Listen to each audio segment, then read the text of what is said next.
Coming into tonight, the Chippewas have played a game about every 6 days. But in stepping onto the ice here tonight in East Lansing, they begin a stretch where they play only 6 games in the next 2 months. Hello and welcome inside the broadcast booth at Suburban Ice East Lansing alongside Michael France. This is Reagan Cleaves, and we are happy to have you along for this intra-conference matchup between the Central Michigan Chippewas and the Michigan State Spartans. Well, Michael, last weekend the Chippewas had a rough go of it. The first game only coming to a draw against Calvin at Eagles Ice Center in Grand Rapids, Michigan, but they came back very strong in that second game.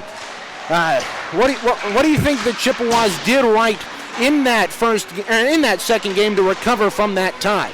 What they did right is they had some bad penalties, that's what they did wrong, but what they did right is they kept the puck moving, they held the puck the longest time of possession, they dominated the shot sheet, and they really did well laying the body and staying up physically against a very big, fast Calvin team. Yeah, Calvin definitely deserving of the number 11 ranking they have coming with those first rankings that came out from the ACHA. Now we'll move on to take a little bit more of a detailed look at that game coming on Saturday against Calvin. The Chippewas opened things up about halfway through that first period. Brennan Martin moved the puck up right wing into the offensive zone. His initial shot was turned aside by Garrett Walker, but the rebound bounced around the zone. It came free to the right wing circle where Ben Rychek picked it up in the right wing corner, fired it up to the top of the slot, right onto the stick of Brennan Martin, and he let a one-timer rip past Garrett Walker for a 1-0 Central Michigan lead. With 13:22 left, Weiss boarded Moore from behind. Rychek and Flynn fight Weiss and Seaman, and Rychek and Weiss were DQ'd. CMU had a 5-minute major, I believe. Yeah, it was. It ended up, all those penalties ended up canceling out, and the Chippewas ended up getting a two-minute power play on that. But you do mention Rychek being out, or being disqualified from that game with that fighting. That means, due to the ACHA rules, he is out tonight due to a 1-game suspension on the progressive penalty system. And so who do you expect to come in and fill that presence that Rychek brings, and how do the Chippewas deal with not having big number 2?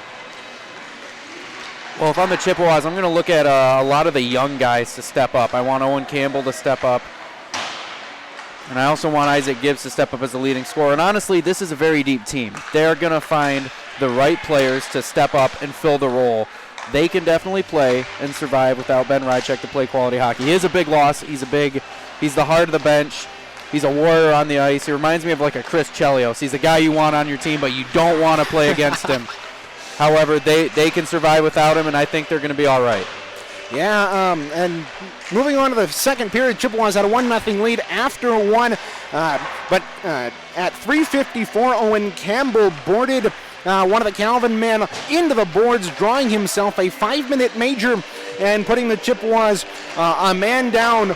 And Chippewas did a really nice job of killing off that penalty for the first 4 minutes and change, but Zachary Seaman popped home a rebound after Riley Austin let a shot go from the right wing circle, and Rofe made the initial save, but it trickled through him, and it laid on the back door where Seaman was there to put it in.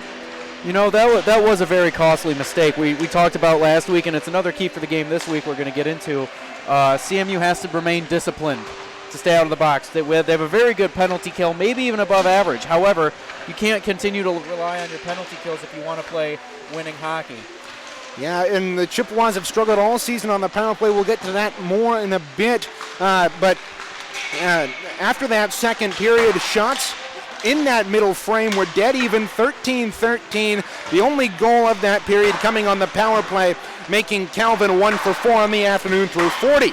Then moving on into the third, the Chippewas got the game wrapped up when Brennan Martin moved in on a 3-on-2. Jacob St. Andre moved down the left side after intercepting a puck at neutral ice. He moved over the line, split the defense, went to the bottom of the left circle, fed a pass out in front where Brennan Martin was there unguarded. I don't remember who the other Chippewa was out there, but there were two on the back door. Martin got his stick on it and put it into the back of the net. That was a very good sequence offensively by the CMU, and it's just a testament to how smart of a player Brennan Martin is. He was in the right position at the right time. He always knows where to be on the ice. Right there for the loose puck, and he banged it away for the goal. Yeah, and that would put the Chippewas up by a score of 2-1 before Isaac Gibbs, with just about a minute and 10 left in the game, put home an empty netter from his own right wing corner. 200-foot goal gave the Chippewas the 3-1 victory. Thomas Rofe made 36 saves, allowing one goal, while Garrett Walker made 42 in the loss. Thomas Rofe improving on the year with yet another win. He has been fantastic in the early goings of this one. Now we'll move on to take a look at the MCHC East. Michael, the Chippewas' only loss came to Saginaw Valley State earlier this year. Saginaw Valley sits top of the MCHC East. They have with 4 wins and 1 loss in conference, along with that one tie against Central Michigan in the second game of that weekend series. You've also got Lawrence Tech sitting second with 3 wins and 1 tie. They are 5-4-0-1 on the year. Adrian rounds out the top 3 with a record of 3-2-1, 7 points in conference through 6 games. They are 6-4-1 or 6-4-0-1 through their first 11. Michigan's in at number 5, having only played 2 games in the conference. They are 0-1 with a tie with only 3 points. Overall, they are 2-4-1-2. Now, right behind them is number 6 Oakland in the conference, that is. Only 4 games played, 1 win, 2 losses, in a tie for just 3 points. They are essentially tied in the conference with Michigan with a 5-7-1-1 record. And then in last place, you do have the University of Michigan Flint, having played 6 conference games with 6 losses, 0 points, and an 0-6 overall record. Yeah, and one team we did leave out of there was Central Michigan, but we'll get to them right now. Central Michigan comes into today with a record of 6-1-0-2, 20 points overall. They are 17th in the ACHA Division III. In conference, they are 2-1-0-1, 5 points. That's good enough for 4th in the division. Michael, they haven't lost a game on the road this season. They do have 2 ties on the road, but what do you think the Chippewas do so well in visiting buildings that makes them not have a loss at this point? Well, I think it's because the coaching staff is so close with the team, and the team has such a good chemistry. Road trips are a blast. It's always a light, fun atmosphere, but they also know it's a business trip, and they go into every game looking for a win and looking to dominate the physicality of a game. Yeah, I think you're exactly right on that. And adding on to how well the Chippewas have played as of late, since that Saginaw Valley State loss, they have played 5 games, and they have not gone a full 60 minutes without that's a long way to that's a long way to go about saying they have earned points in the last 5 games. So the Chippewas are on a little bit of a hot streak. Meanwhile, Michigan State comes in with a 5-8 record, 15 points, 32nd in Division III of the ACHA. They sit 2-5 in Division IV with 4 points. They are 4th in the MCHC West. So dead even with Central Michigan in regards to position within their division. Now, they're coming off of a weekend in which they played the number 1 team in the nation, Hope College, the Flying Dutchmen, out in a home-and-home, one here at Suburban Ice East Lansing and one over at Griff's West out in Holland. Michigan State got walloped in that series, and they've struggled against the top 2 teams in the nation. They've already played Hope and Grand Valley State this year. How about you tell us more about that, Michael? Well, I don't think it's really indicative of how good that team is. I think we're going to find out tonight. I mean, you're playing Hope one weekend and then GVSU the next weekend. If this was college football, that's like playing Alabama one weekend and Georgia the next weekend. That's, everybody's going to struggle with that. It's going to be really interesting to see how they do against a really good and really hot Chippewas team. Yeah, and this statistic is indicative of how top-heavy Hope and GVSU are against any team. You really don't have a chance against those 2 clubs. I mean, Hope's gone through the first couple of games, they're undefeated through, I believe, their first 12 or 13 games, and Michigan State has played 4 games, 2 against Hope, 2 against Grand Valley State, and with those 4 games in mind, they have a minus 10 goal differential. However, take those 4 games out, they've got a plus 10 goals differential. So those 2 teams have absolutely dominated Michigan State, and otherwise Michigan State has played very well in their other games. They are 1-5 against teams ranked above them in the ACHA Division III. They are ranked number 8. They are 1-5 against teams above them. Their only win comes against Ferris State, ranked at 6. Their last game, as I mentioned, was a tight loss to Hope, 1-0. Michael, how about you take us through the series history between these 2 teams?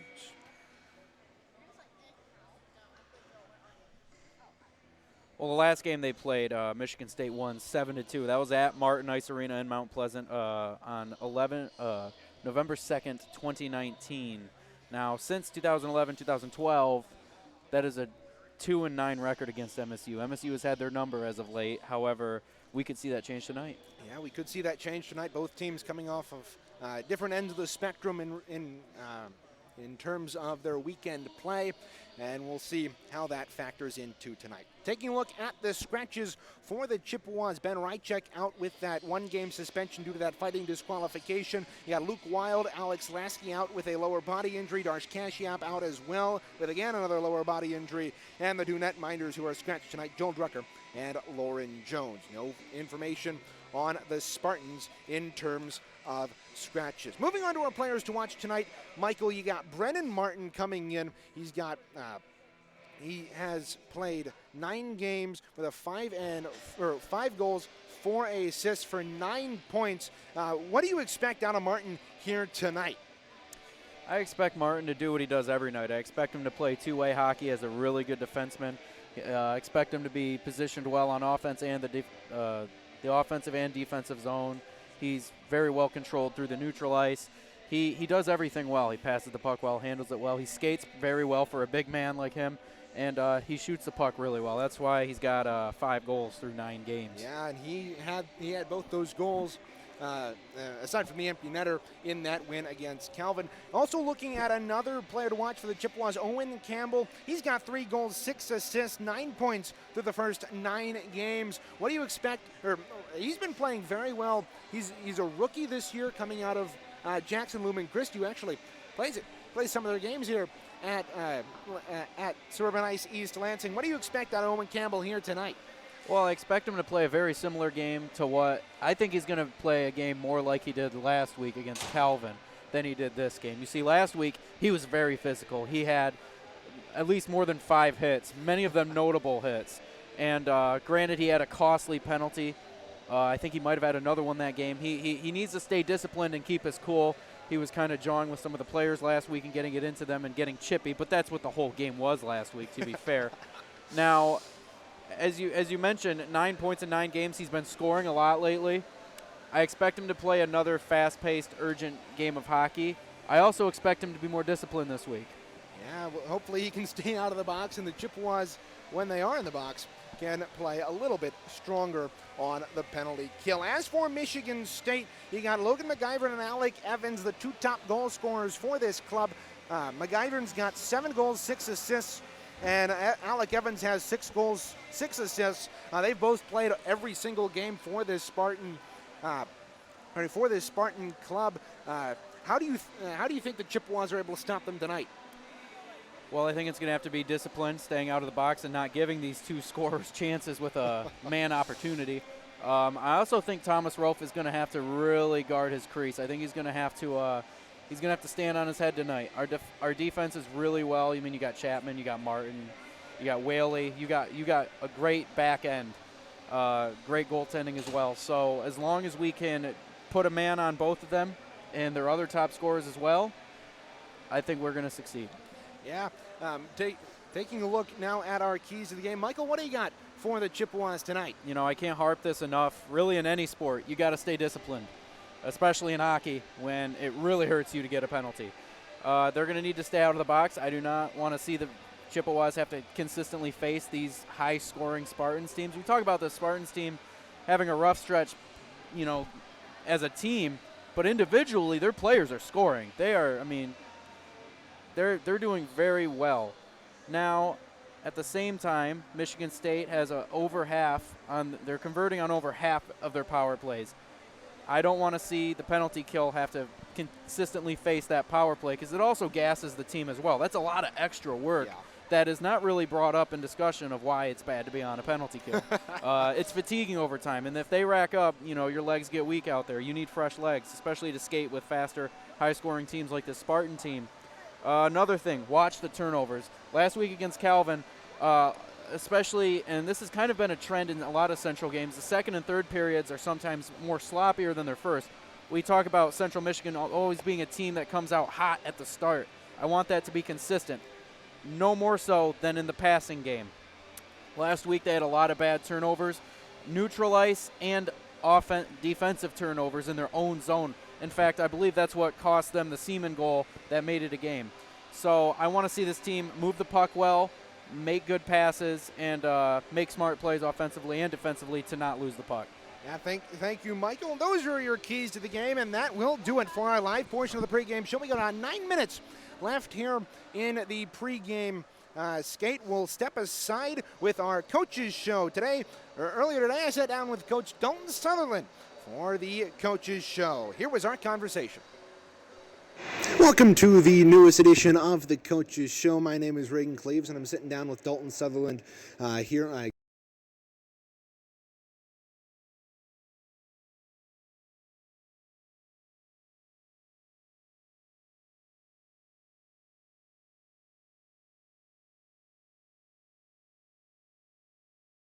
Against a strong Calvin team. Welcome to the newest edition of the Coaches Show. My name is Reagan Cleaves, and I'm sitting down with Dalton Sutherland here ahead of the game at Suburban Ice East Lansing as the Chippewas prepare to take on the Michigan State Spartans. Well, Dalton, the Chippewas are coming off of a weekend in which they did not lose a game. They came up against a strong Calvin team. What do you think you did right last weekend against those Knights? I think we brought the physicality to the game. Calvin's a big, heavy team. They've always been a big team, and that's kind of what we worked on and talked about before the game, is make sure we use our body and don't shy away from the hits. Bring it to them and don't let them bring it to us. And I think that was the biggest difference for us. Yeah, you mentioned the hits and whatnot. There was a incident last weekend in the home game, right? Or Keegan Moore got boarded into the end boards, and chaos ensued after that. Ben Rychek got disqualified for fighting in that game. That means he's out for this game.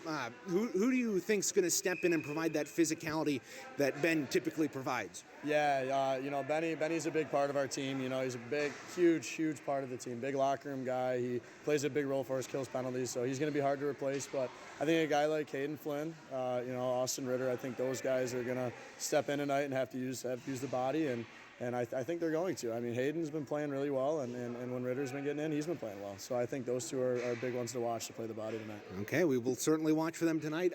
One final thing, Michigan State comes in ranked 8th in the nation. Mm-hmm. Those rankings are a couple weeks old by now, but still, they're number 8. They come in, though, they struggled last weekend against Hope. They got obliterated both games. How do you, they're going to be coming out fighting. How do you prepare your team to play a team that's struggled in a weekend, is looking to come back? Yeah, I think the main thing is you want to just keep the intensity up and make sure, like I said about Calvin, is bring the pace to them, bring the hits to them, and don't play down. You got every weekend's tough. Every weekend that we play is tough, and our league is very tough. So you can't take anyone lightly. It doesn't matter what they did last weekend, and that's kind of our mentality. So we're taking it game by game, and we're going to focus on tonight, and hopefully we can get the W. Yeah, good luck, Coach. That'll do it for our coaches show. Dalton Sutherland again sitting down with us. We'll step aside, but stand by. We'll be right back with puck drop of the first period live on CCHN.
Alrighty, as we get ready for face-off, folks, in the Chippewa end, we have Thomas Rofe with a .933 save percentage. In the opposite cage, we have the freshman Ryan Smith from Michigan State with an .899 save percentage. He is going to be in net tonight.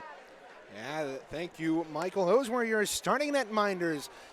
Chippewas here in this first period send out Campbell, Baker, Kosnick, Martin, and Whaley Thomas. Rofe in net to our right. As for the Spartans, they send out Alec Evans, Finn Sears, Garrick Smith, Michael Marcello, and Logan McGivern with Ryan Smith in net to our left. Spartans will go left to right across your radio dial. White uniforms with green and black trim, green numerals, black helmets, black pants, and green and white socks. Chippewas right to left across your radio dial. Maroon uniforms with gold trim, gold helmets, gold numerals, maroon pants with a gold stripe on the side, maroon socks. And they travel right to left. We are underway, quickly working in here. Brennan Martin had that knocked away from him. Gazdecki had it hop over his stick at center. Now look down here. Shaq Smith taken down. He's moving in on Rofe. And there will be a penalty. We'll see if there's a penalty shot. No, it's just going to be a 2-minute minor for a trip, 19 seconds in. Costly mistake almost by Austin Whaley whiffing on that pass to allow Alec Evans with that breakaway. Luckily he got stopped, made up play. No penalty shot. That's an interesting call. Yeah, I thought there was going to be a penalty shot in there, but the Chippewas will head on to the penalty kill. Coming into today, they have not been super stellar on that penalty kill. Now Spartans win the draw. They give it away at center ice. Now here's Owen Campbell. He's moving in on a breakaway. Moving in on Smith, a shot. He never completely got that one away. Now the Spartans will control back at their own end. Chippewas this year on the penalty kill are 23 for 35. That's good enough for 77%. Spartans have been absolutely fantastic on the power play early in this season. Puck played behind the net. The Spartans moving left to right here in this first period of play. We're just under a minute gone. Pass through center, intended for a Spartan, misses his intended target. It'll come back into the Chippewa end. Kept it at the line across the way by Shaq Smith. Shaq Smith drew the penalty by Keelan Baker a couple of moments ago. Speaking of which, there's 50 seconds gone. Now look out, Shaq Smith. That's a clapper go from the high slot, and Rofe flashes the leather for a stoppage of play. Great glove save by Rofe. Michigan State was doing its best attempt to screen him on that. Right now their best scorers are skating off the ice though, so Central Michigan's going to have to capitalize on that and really lock down and kill off the rest of this minute. Chippewas win the draw on the defensive end. It's played to the near side. Two men collide. Charlie Hayes has the puck knocked away. Here's Lockhart behind the net. Will work into the left corner. Move it up top to Shaq Smith. Shaq Smith moving it down low. Look out left circle. A shot and a glove save there by Rofe. Jack Karskanen with the shot from the middle of the left circle. Was gloved down there by Rofe. 48 seconds left in the Keelan Baker minor. Already early on in this game, we're seeing Michigan State, they're not holding on to the puck too long. They're getting shots off. They're trying to get Rofe as on edge as he can. And it looks like they're trying to do what SVSU did in that series opener in which they delivered the Chippewas their only loss. Now near side on the power play, McGivern moves it up top. Taking the boards, there is Trosh, and the Chippewas take that and send it the length of the ice. 26 seconds left in the Keelan Baker minor. Spartans back at their own line. Now look out, they almost gave it away. Moving in there was Jacob St. Andre. He couldn't finish on the forecheck. Oh, big hit by Joe Cooper. Yeah, Cooper taking his man to the boards, turning the puck over for the Chippewas. Now it's sent down the ice off the end boards as Baker looks like he's going to come out of the box in just about 5 seconds here. He comes out of the box. Chippewas kill off their first penalty kill of the evening. Moving on the line, here's Karskanen. Oh, another big hit by Joe Cooper. Karskanen got taken down. Puck free behind the Chippewa net. Across the way, St. Andre near side to Jordan Cooper. Cooper feeds it across ice. Taken there by Simon Selly over the line right side. Who move in. Nice couple of deeks. Moving in on Smith. A shot. He scores! Joey Simon Selly! Just 2 minutes and 40 seconds into the opening period. Puts the Chippewas on top 1-0. What a great shot by Simon Selly with that quick release to go 5-hole for now the 1-0 lead on the Chip side. Simon Selly putting the Chips up 1-0 here They capitalize on they kill off that penalty to start. That gives them a little bit of momentum, and Simon Selly cashes it in on the breakaway. He made a couple of nice moves coming off of the line. He split the defense and had a nice couple of angles.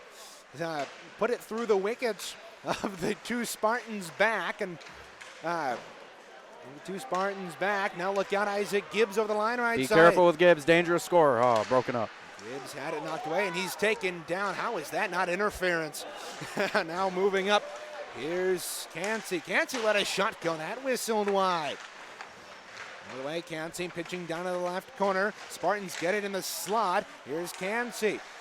He got knocked off the puck there by Jay Nadeau. Jay Nadeau fed it ahead. It was intercepted by the Spartans. Good poke check at center ice there by Aiden Gazdecki. Right now in this game, Central Michigan's really dominating defensively. They're using their sticks, and they're really keeping Michigan State off the puck. They've been doing a great job on that forecheck all season. Puck on the Spartan end, to our left, taken down behind the net. There's Garrick Smith. Picking up the loose puck is Sears. Sears behind the net. He'll wrap it around to the near side. Gazdecki kept it in left point. He'll throw it off the boards down low. Moving there is Marcelo. Michael Marcelo, the right defenseman for the Spartans, gets it up the line again. A good keep there by Aiden Gazdecki. Three behind the net, Justin McComas pokes it out into the slot. Jay Nadeau spinning around with that shot, and he rang it off the right post. I like that reaction from Nadeau. Get the turnover and instantly spinning around and firing that shot, that obviously hit the post. But just a quick release and a very smart, high awareness play by Nadeau. Puck loose at center ice, bouncing around. Chippewas getting it at their own line, a pass ahead. Here's Owen Campbell, had the puck knocked away from him, and the Spartans will send that into the Chippewa end. 4 minutes and 30 seconds gone here in period number one. Chippewas already with an early 1-0 lead off of a goal from Joey Simon Selly. Now Kosnick in over the line left side, had the puck knocked away from him, and the Spartans will go back the other way. Here's Goodman over the line right side. Will move into the top of the left circle, and a shot go blocked out in front of the rebound. Pops out to neutral ice. Chris Fisher back there to play it at his own line. Will bounce it off the boards back to the Chippewa line. Great stick work by Owen Campbell to break up that pass and get it back to the Chip side in the neutral zone. Now played ahead on right wing. Here's Kyle Chapman. He'll throw it around the boards near side for Keelan Baker. We'll move it down low. Spartans gain control though behind the net, and they'll break out right to left. Or left to right, pardon, here in this first period. Charlie Hayes picks up the loose puck back at his own line, and he'll charge the other way. He'll gain the red line and throw it wide of goal. That one could have bounced right into the net, but Ryan Smith was there. Now look out, a shot from the slot. Aiden Gazdecki ripped that wide. Smith put that into the slot. A dangerous play there by the Spartan netminder. Lucky for him, it goes just a couple of feet wide. Now the Chippewas somehow are onside. Gazdecki's shot saving the rebound. Baker taken down, and the puck comes back out to center. That was a great scoring opportunity by the Chippewas, and I really like how Hayden Flynn stayed on side for that play. Offsides would have been costly to kill the momentum. The game hasn't had a dead puck in quite some time, and the Chips are really hitting right now. Yeah, just over 6 minutes gone here in the opening period. Now look out, Spartans have numbers. Up right wing, moving in, a shot right on. It looked like it handcuffed Rofe there off the stick of Logan McGyver, but he's able to hold on for a whistle. 13:44 left in period number one. Logan McGyver somehow managed to slip down the right end of the zone untouched along the boards, and gets that shot off right at the top of the right face-off circle. And that's a dangerous shot. You don't want to allow that to him too many times because he'll put it in. Draw on the right wing circle, the Chippewa end. Loose puck comes to the right wing corner, and it's flipped up and into the netting there by Jordan Cooper. Will have a draw in the same exact spot. It'll be Simon Selly to dig in there with Jonathan Block. 13:38 gone, or to go, pardon. Simon Selly off the tie-up is able to pick it up. Will lead to the 3-on-2 charge near side to Gibbs. Gibbs right back in the middle, across to St. Andre, and Isaac Gibbs on the back door lost his footing and went careening into the left post. After looking for a backdoor feed from St. Andre, he got it but couldn't corral it. And after knocking the net off its moorings, we'll have a draw outside the Spartan line. That was a really good tic-tac-toe play by Central Michigan with the passing, ending with St. Andre just, whiffing on that backhanded scoring attempt. Central Michigan right now is not playing on their heels like they did against that good Calvin offense. Right now they are attacking, and offensively they are clicking. Yeah, we've seen maybe 5-10 seconds of power play. Whoa, what a goal. Look out, a shot, and they score. Simon Selly again. Simon Selly let a shot go from an impossible angle, bottom of the right circle, and he somehow snuck it short, side past Ryan Smith. 2-0 Chippewas, just under 7 minutes played here in period number 1. It was a really good pass by St. Andre, right between the legs, right behind him. It was almost like a Sidney Crosby-like pass with the creativity, and he put it in. Simon Selly, again, already having a game with 2 quick goals, both of them fast releases and very accurate shots, really down low in the low angle of the cage.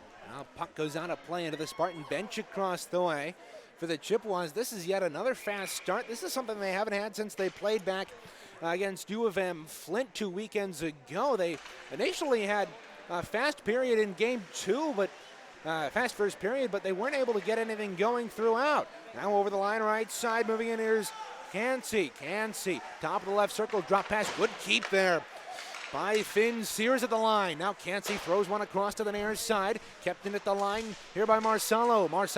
He'll tee it up and fire a shot from the top of the right circle. It was initially saved, and the puck is loose in front of Rofe. Chippewas get it and lead the rush. Here's McCummins over the line left side. He'll work into the circle. Cross-checked off the puck there by Marcelo. Good defensive play. Behind the net, it's thrown up to the far boards, and the Spartans move out. Left to right here in this first period, trailing 2-0, and a shot there from distance by Jack Whalens is corralled there again by Thomas Rofe, making another save, and we'll have a draw to his left. You know, Michael, one of the things that we've seen here with Thomas Rofe, basically right in front of us, he's through the first little bit of this period, he seems to be more pawing at those shots that come to his glove hand side rather than having them come into his gloves. Well, you know, I think Rofe is really comfortable right now, mainly because the puck has been barely in his zone. You don't want to get too comfortable, but Rofe is the kind of goalie where... Now look out, here's Owen Campbell moving in alone. He'll let a backhand shot go, and a big save there by the Spartan netminder. Well, you see, Rofe is a very calm guy, and he's very cool in his crease. A lot of goalies will get rattled when they get screened, and when it gets cluttered up in the crease, it makes goalies panic a little bit. He does not. He is very calm back there, controlling the pace of the game from his own crease. Now the draw off the tie-up in the Spartan end is corralled by the home team. They're moving left to right here in period number 1, wearing their white uniforms with green trim. 11:39 gone in the to go in the aforementioned period. Chippewas keep it alive at the line. Keelan Baker sends it down behind Ryan Smith. Spartans, though, take the puck away. They're able to get it up to the line, and Keelan Baker couldn't keep it in. That'll roll all the way down right in on Rofe, but back there to play it is Kyle Chapman. His cross-ice pass was intercepted, and that'll be an offside call on the Spartans. Moving in over the line early, there was Drew Goodman, as his teammate tried to play a pass off the boards, and we'll have a draw on the near side just outside the Chippewa line right in front of us. Gazdecki there to dig in with Garrett Smith. Off the tie-up, Spartans win it, and they'll throw it around the boards. Rofe out of his net to play it. Behind his net there to take it is Christopher Martin. A head up right wing, taken there by Hayden Flynn across the line. He'll work into the circle, a feet in front, was deflected and onto the stick of onto the stick of the Spartans.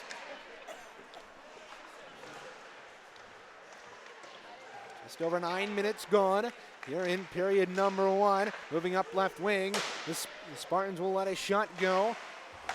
There was Davidson, now a shot, and they try the wraparound, and they score! Taking it there was Logan McGivern.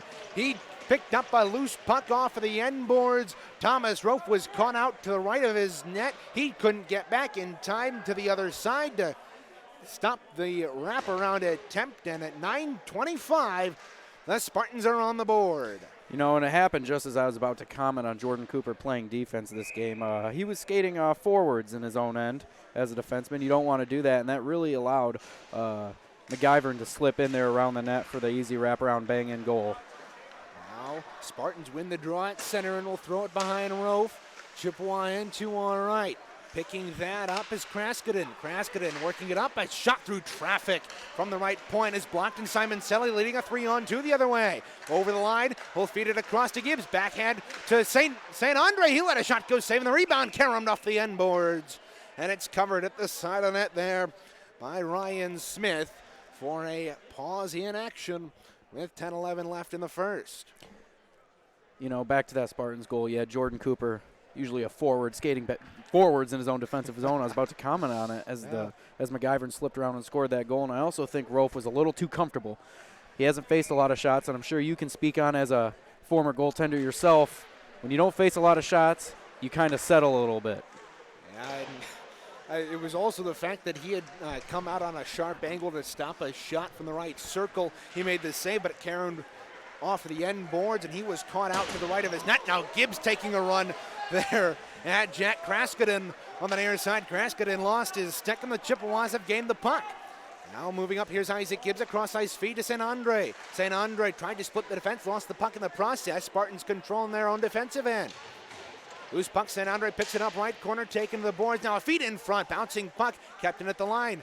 Across, here's a shot from the right point. That was blocked out in front. The rebound loose to the side of the net, and Smith once again calmly holds that shot coming from Brennan Martin from the right point, and Smith made the initial save, but the rebound popped out to the side of the net. Chippewas had an opportunity there for just a little bit, but Smith was able to find the puck and hold on for a whistle, and the draw will be to his left. Justin McComas fails to win the draw, but the Chippewas are able to keep it in nonetheless. In the left corner, here's Shacksmith. Shacksmith battling for it there. Taking the boards there as well as Jack Whalens. Charlie Hayes let a fluttering shot go from the left point. It went high of the glove. Now a pass across. And the Chippewas tried the return feed. Jay Nadeau tried to find Justin McComas on the back door, but he fanned on the shot. Puck will come back out to center ice. Justin McComas playing it back for Charlie Hayes defensively.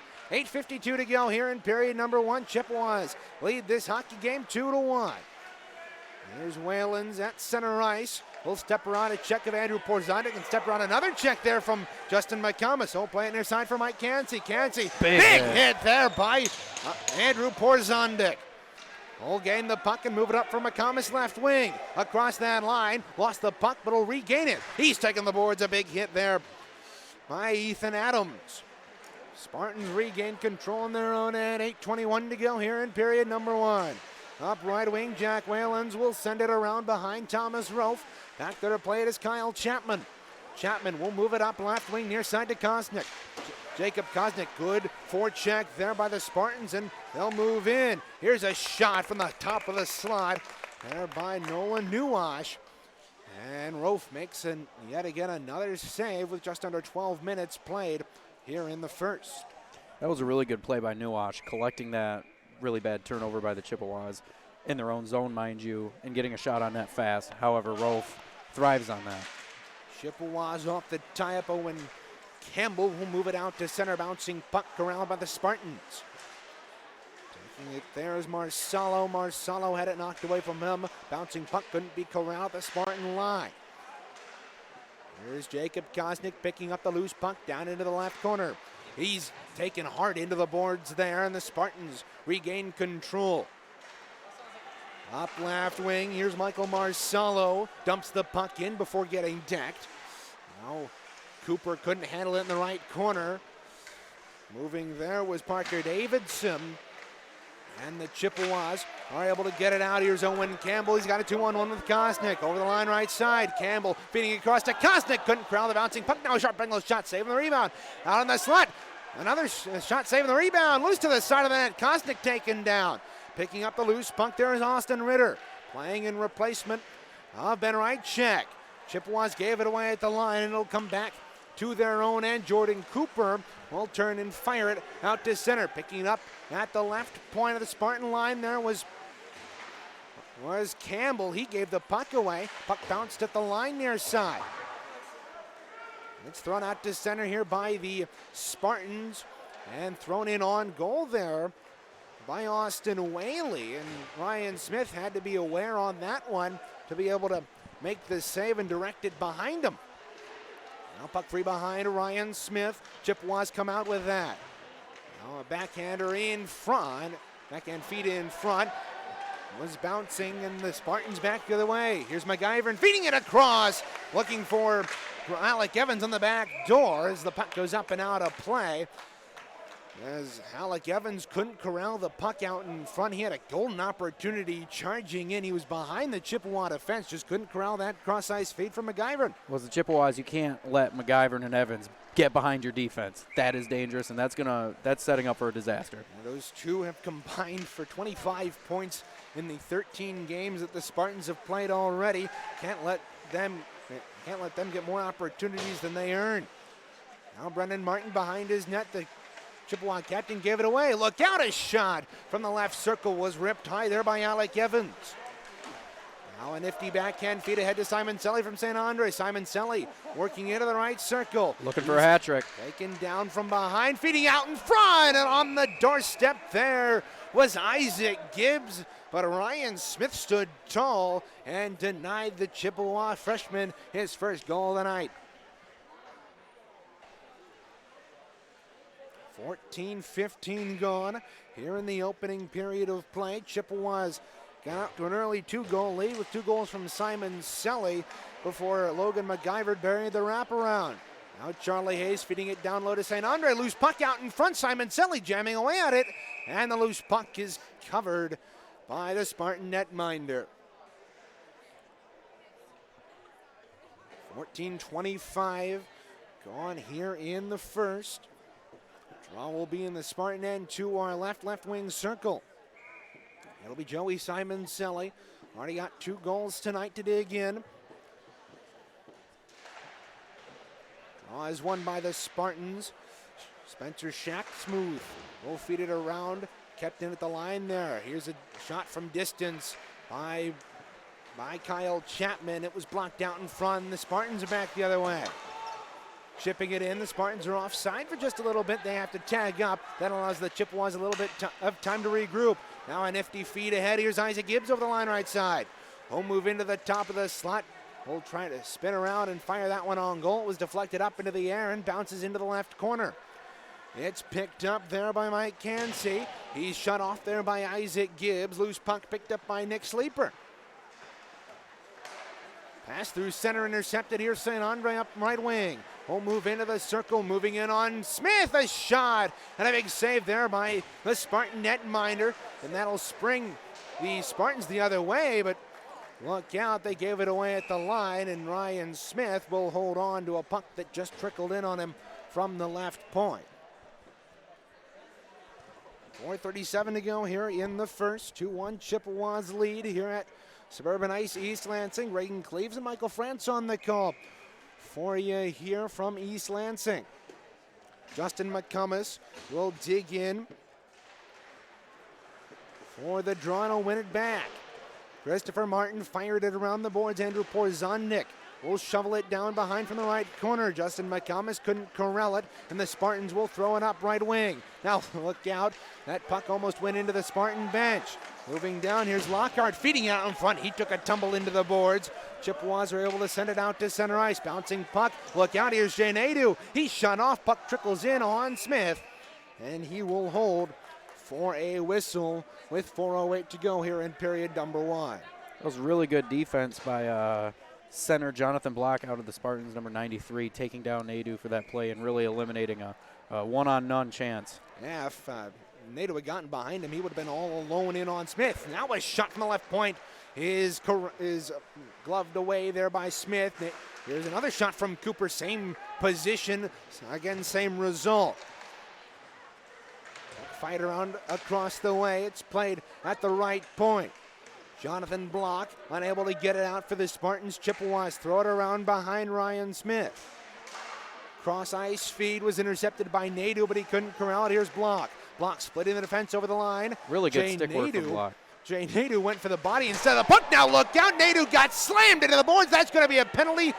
Chippewas got to be careful here, and we might get some coincidentals. We get that the Chippewas want to defend their man Jay Nadeau after he was taken into the boards, but they got to be careful not to take any extra penalties. That would make it a 4-on-4 here. It was really good work by Jordan Cooper getting in there and really settling down the scrum before it became something bigger. And we think we're going to have a penalty, and indeed we are. Chippewas will head on the penalty 3:30 power play with 3:30 left here. That'll be number 14, Jack Karskaden, to the box at 16:30.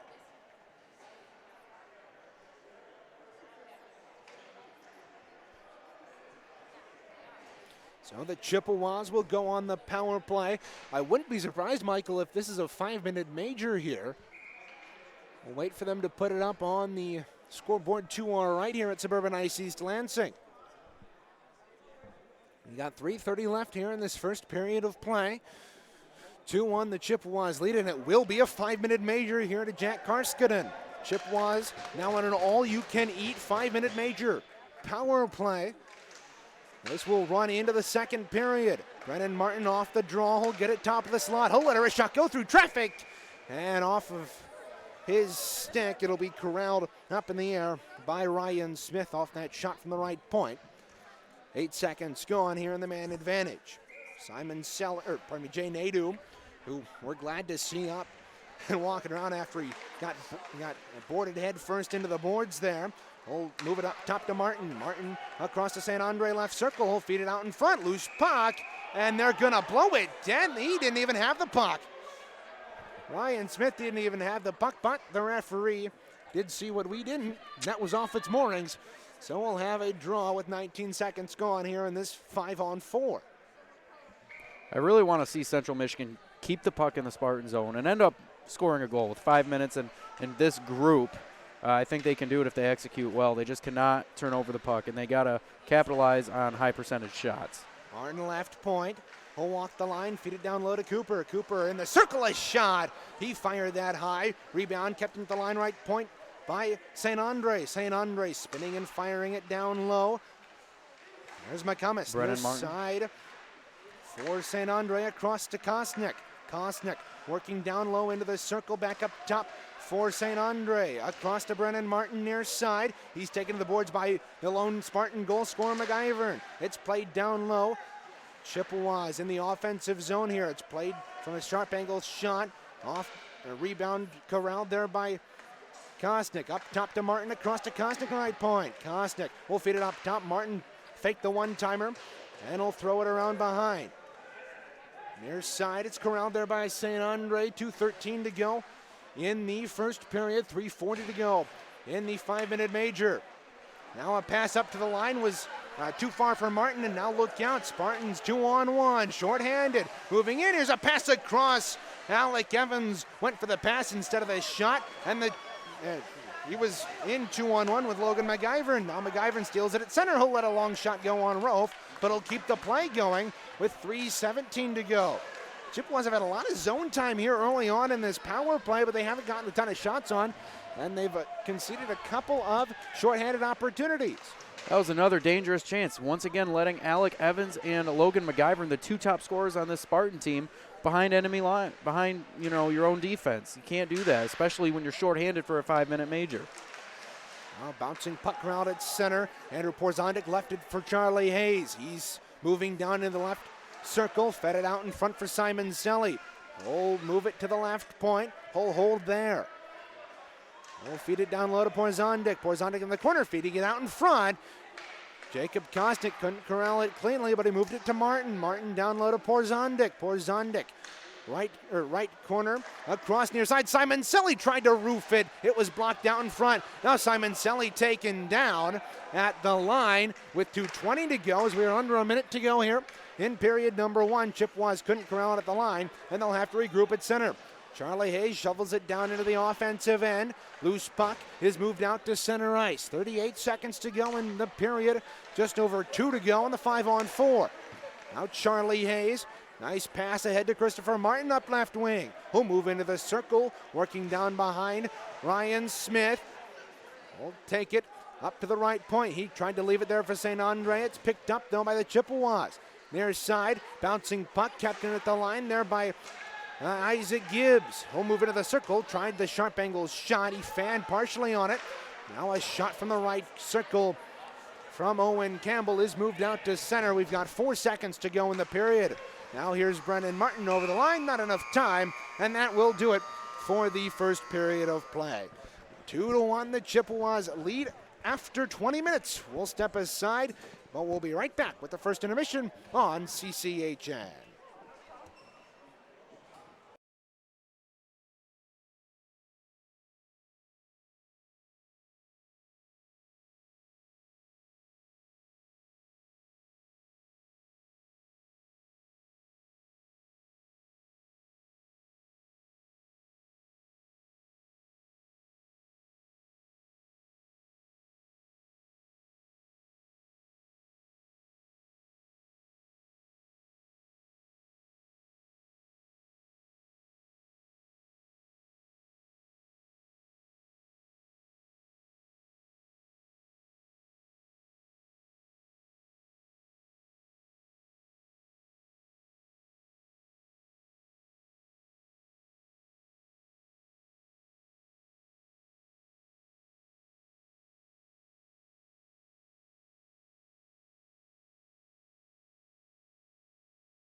Back inside Suburban Ice East Lansing, Reagan Cleaves on the call alongside Michael France. Back here for the first intermission report. 2-1, the Chippewas lead after one. Michael, what are your thoughts on that first period? Chippewas getting out to that 2-1 lead, but then conceding that 1 goal late.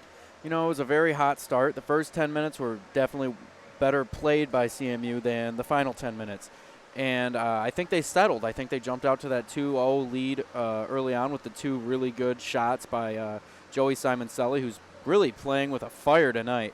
And Michigan State caught them sleeping.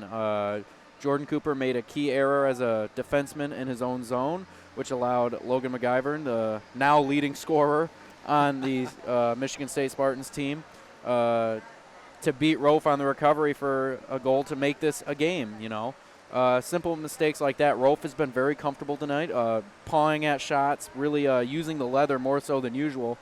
And I'm sure you can speak on this as a goaltender. He's not been tried as much tonight, and I feel that can be to the detriment of a goaltender because you're not really in an established rhythm. What can you say on that? Yeah, certainly.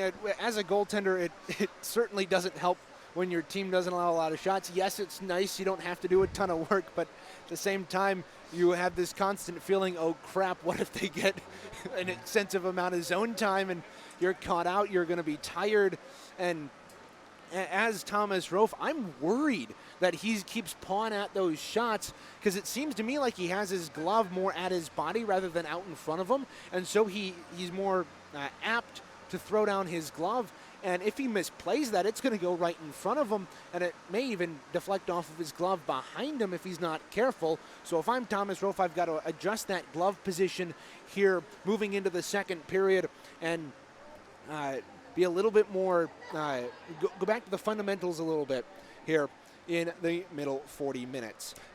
Taking a look at the scoring summary of the first period, Joey Simon-Selly opened up proceedings just 2 minutes and 40 seconds in, picking up a loose puck at neutral ice, moving in over the right wing. He split the defense, and there was one defender left for him, and he moved over the line.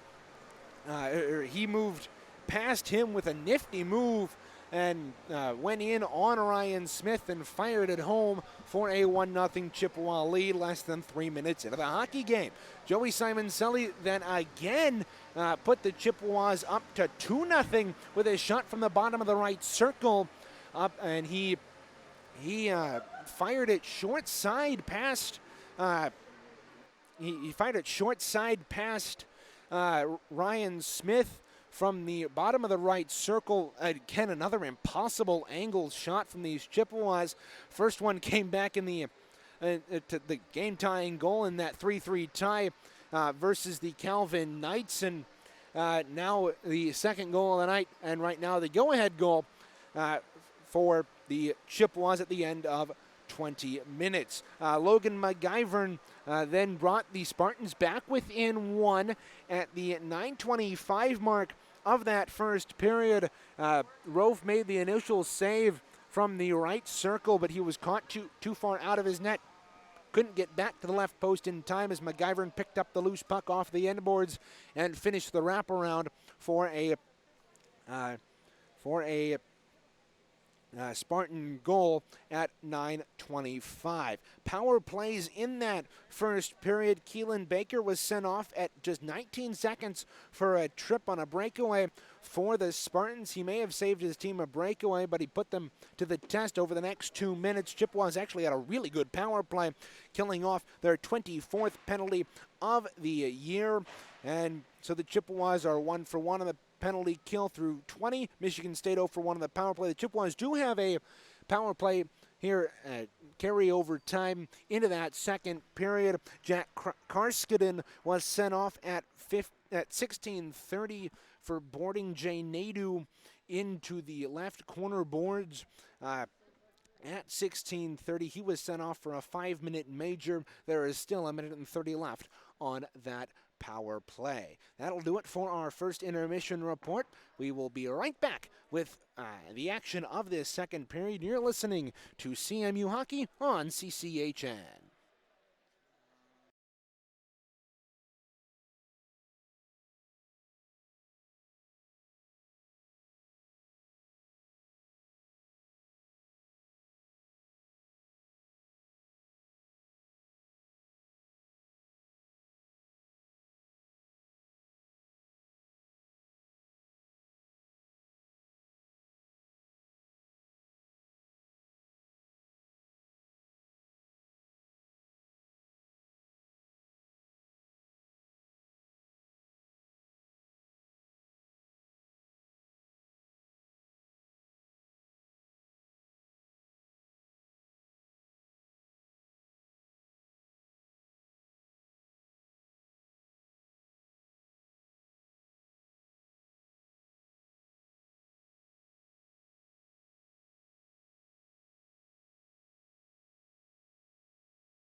We are back here inside Suburban Ice East Lansing, where after one period of play, the Chippewas lead this thing 2-1. 1 minute and 30 seconds remain on the Jack Karskanen 5-minute major for boarding. He sits in the penalty box to our left.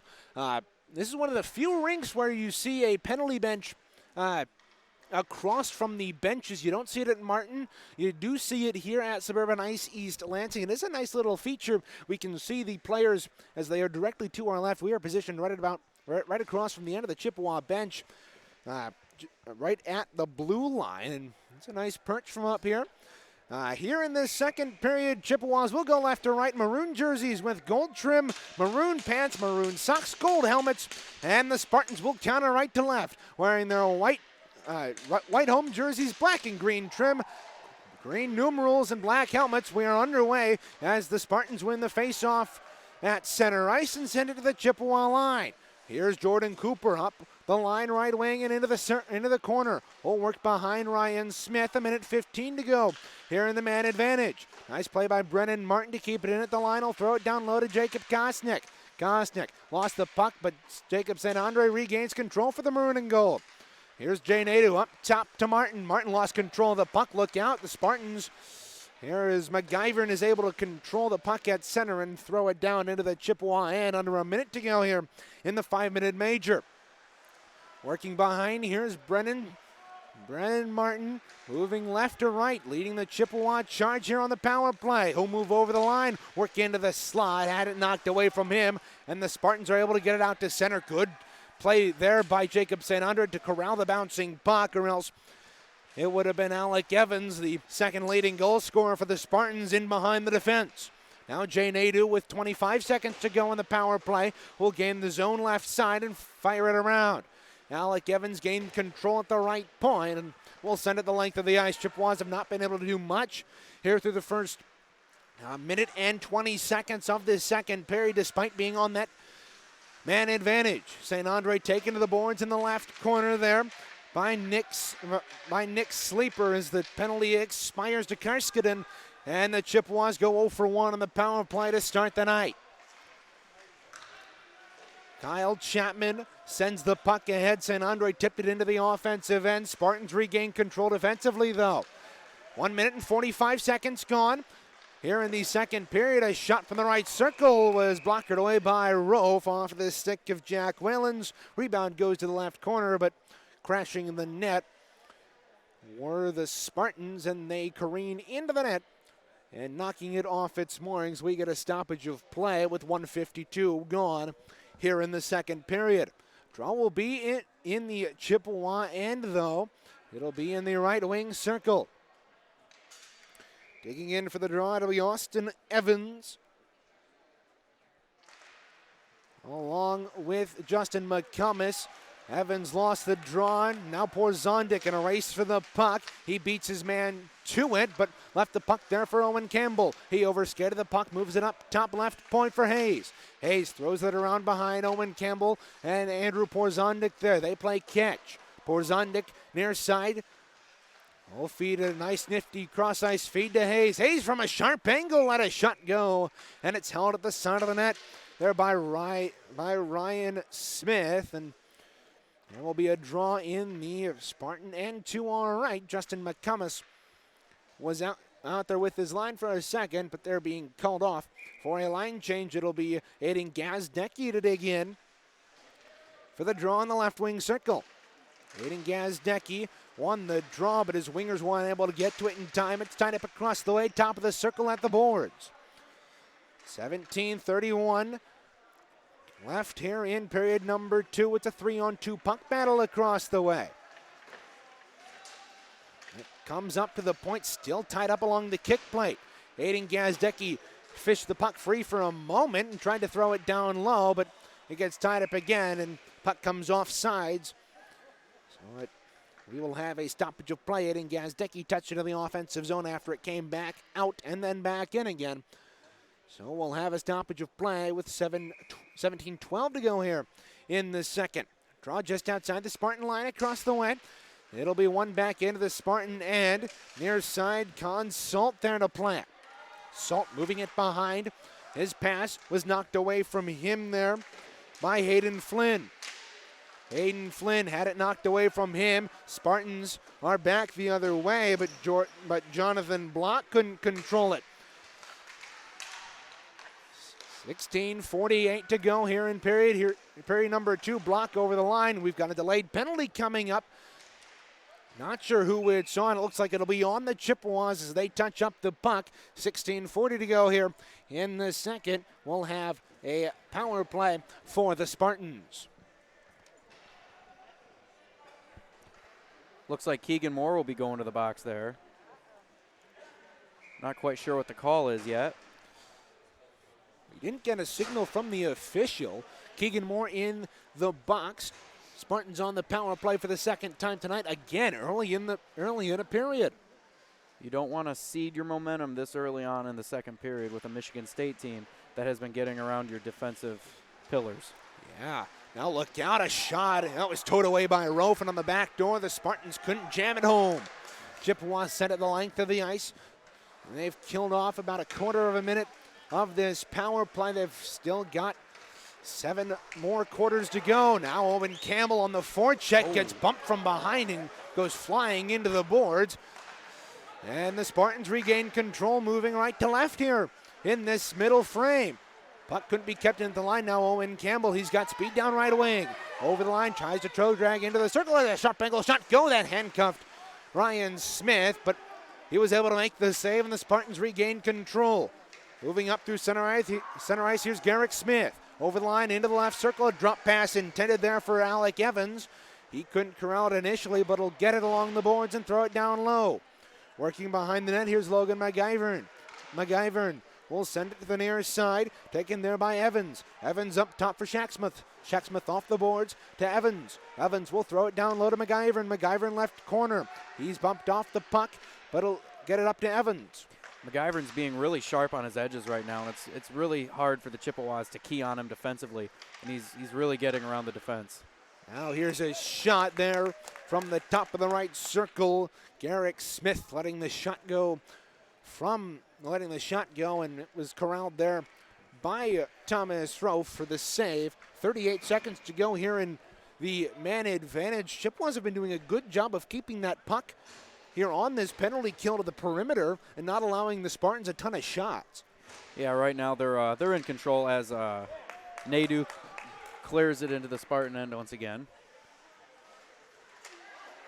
Now Nadeau on the forecheck almost had the puck right off of Ryan Smith's stick, and that would have been dangerous, but Spartans have control of the puck. Here's Logan McIvern dancing around center. We'll send it to the near side. Consult over the line. We'll move it down low to Lockhart. Lockhart up to Salt. Salt back down to Lockhart left 10 circle. seconds left Oh, in the we're getting a penalty. shot. And Thomas Rofe is able to make the save with 7 seconds to go here in the Keegan Moore minor. Really impressed with how CMU has been handling this penalty. They've been controlling the puck, and they've been really aggressive on the forecheck several times, getting the puck down in the Michigan State zone. And that's what you want to see, that and tying the puck up in the offensive end. And are always good things as they have killed off their second penalty kill of the night. Keegan Moore hops out of the penalty box and skates over to the bench across the way. And the Spartans will go right to left here. Moving up ice is Karskinen. Karskinen into the left corner. He loses an edge. Back up to Salt. Top of the circle, and a shot go through traffic. It hit a body out in front. Thomas Rofe had no idea where that puck was. Lucky for him, it was blocked by a defenseman, but I have a bad feeling that might have gone in had the defenseman not been there. Now the Chippewas, here's Isaac Gibbs from a sharp angle, letting it go from the bottom of the circle. Left side of the Spartan end. It was deflected off of Ryan Smith and up into the netting to cause a stoppage of play, draw in the offensive zone here for the Chippewas. You know, and I like that about Isaac Gibbs. You know, as a scorer, he has no quarrels taking even difficult shots from difficult angles, because he's all about, and this team is all about putting pressure on the goaltender. They're not afraid to shoot the puck, and every single player on this Chippewas team can shoot the puck well.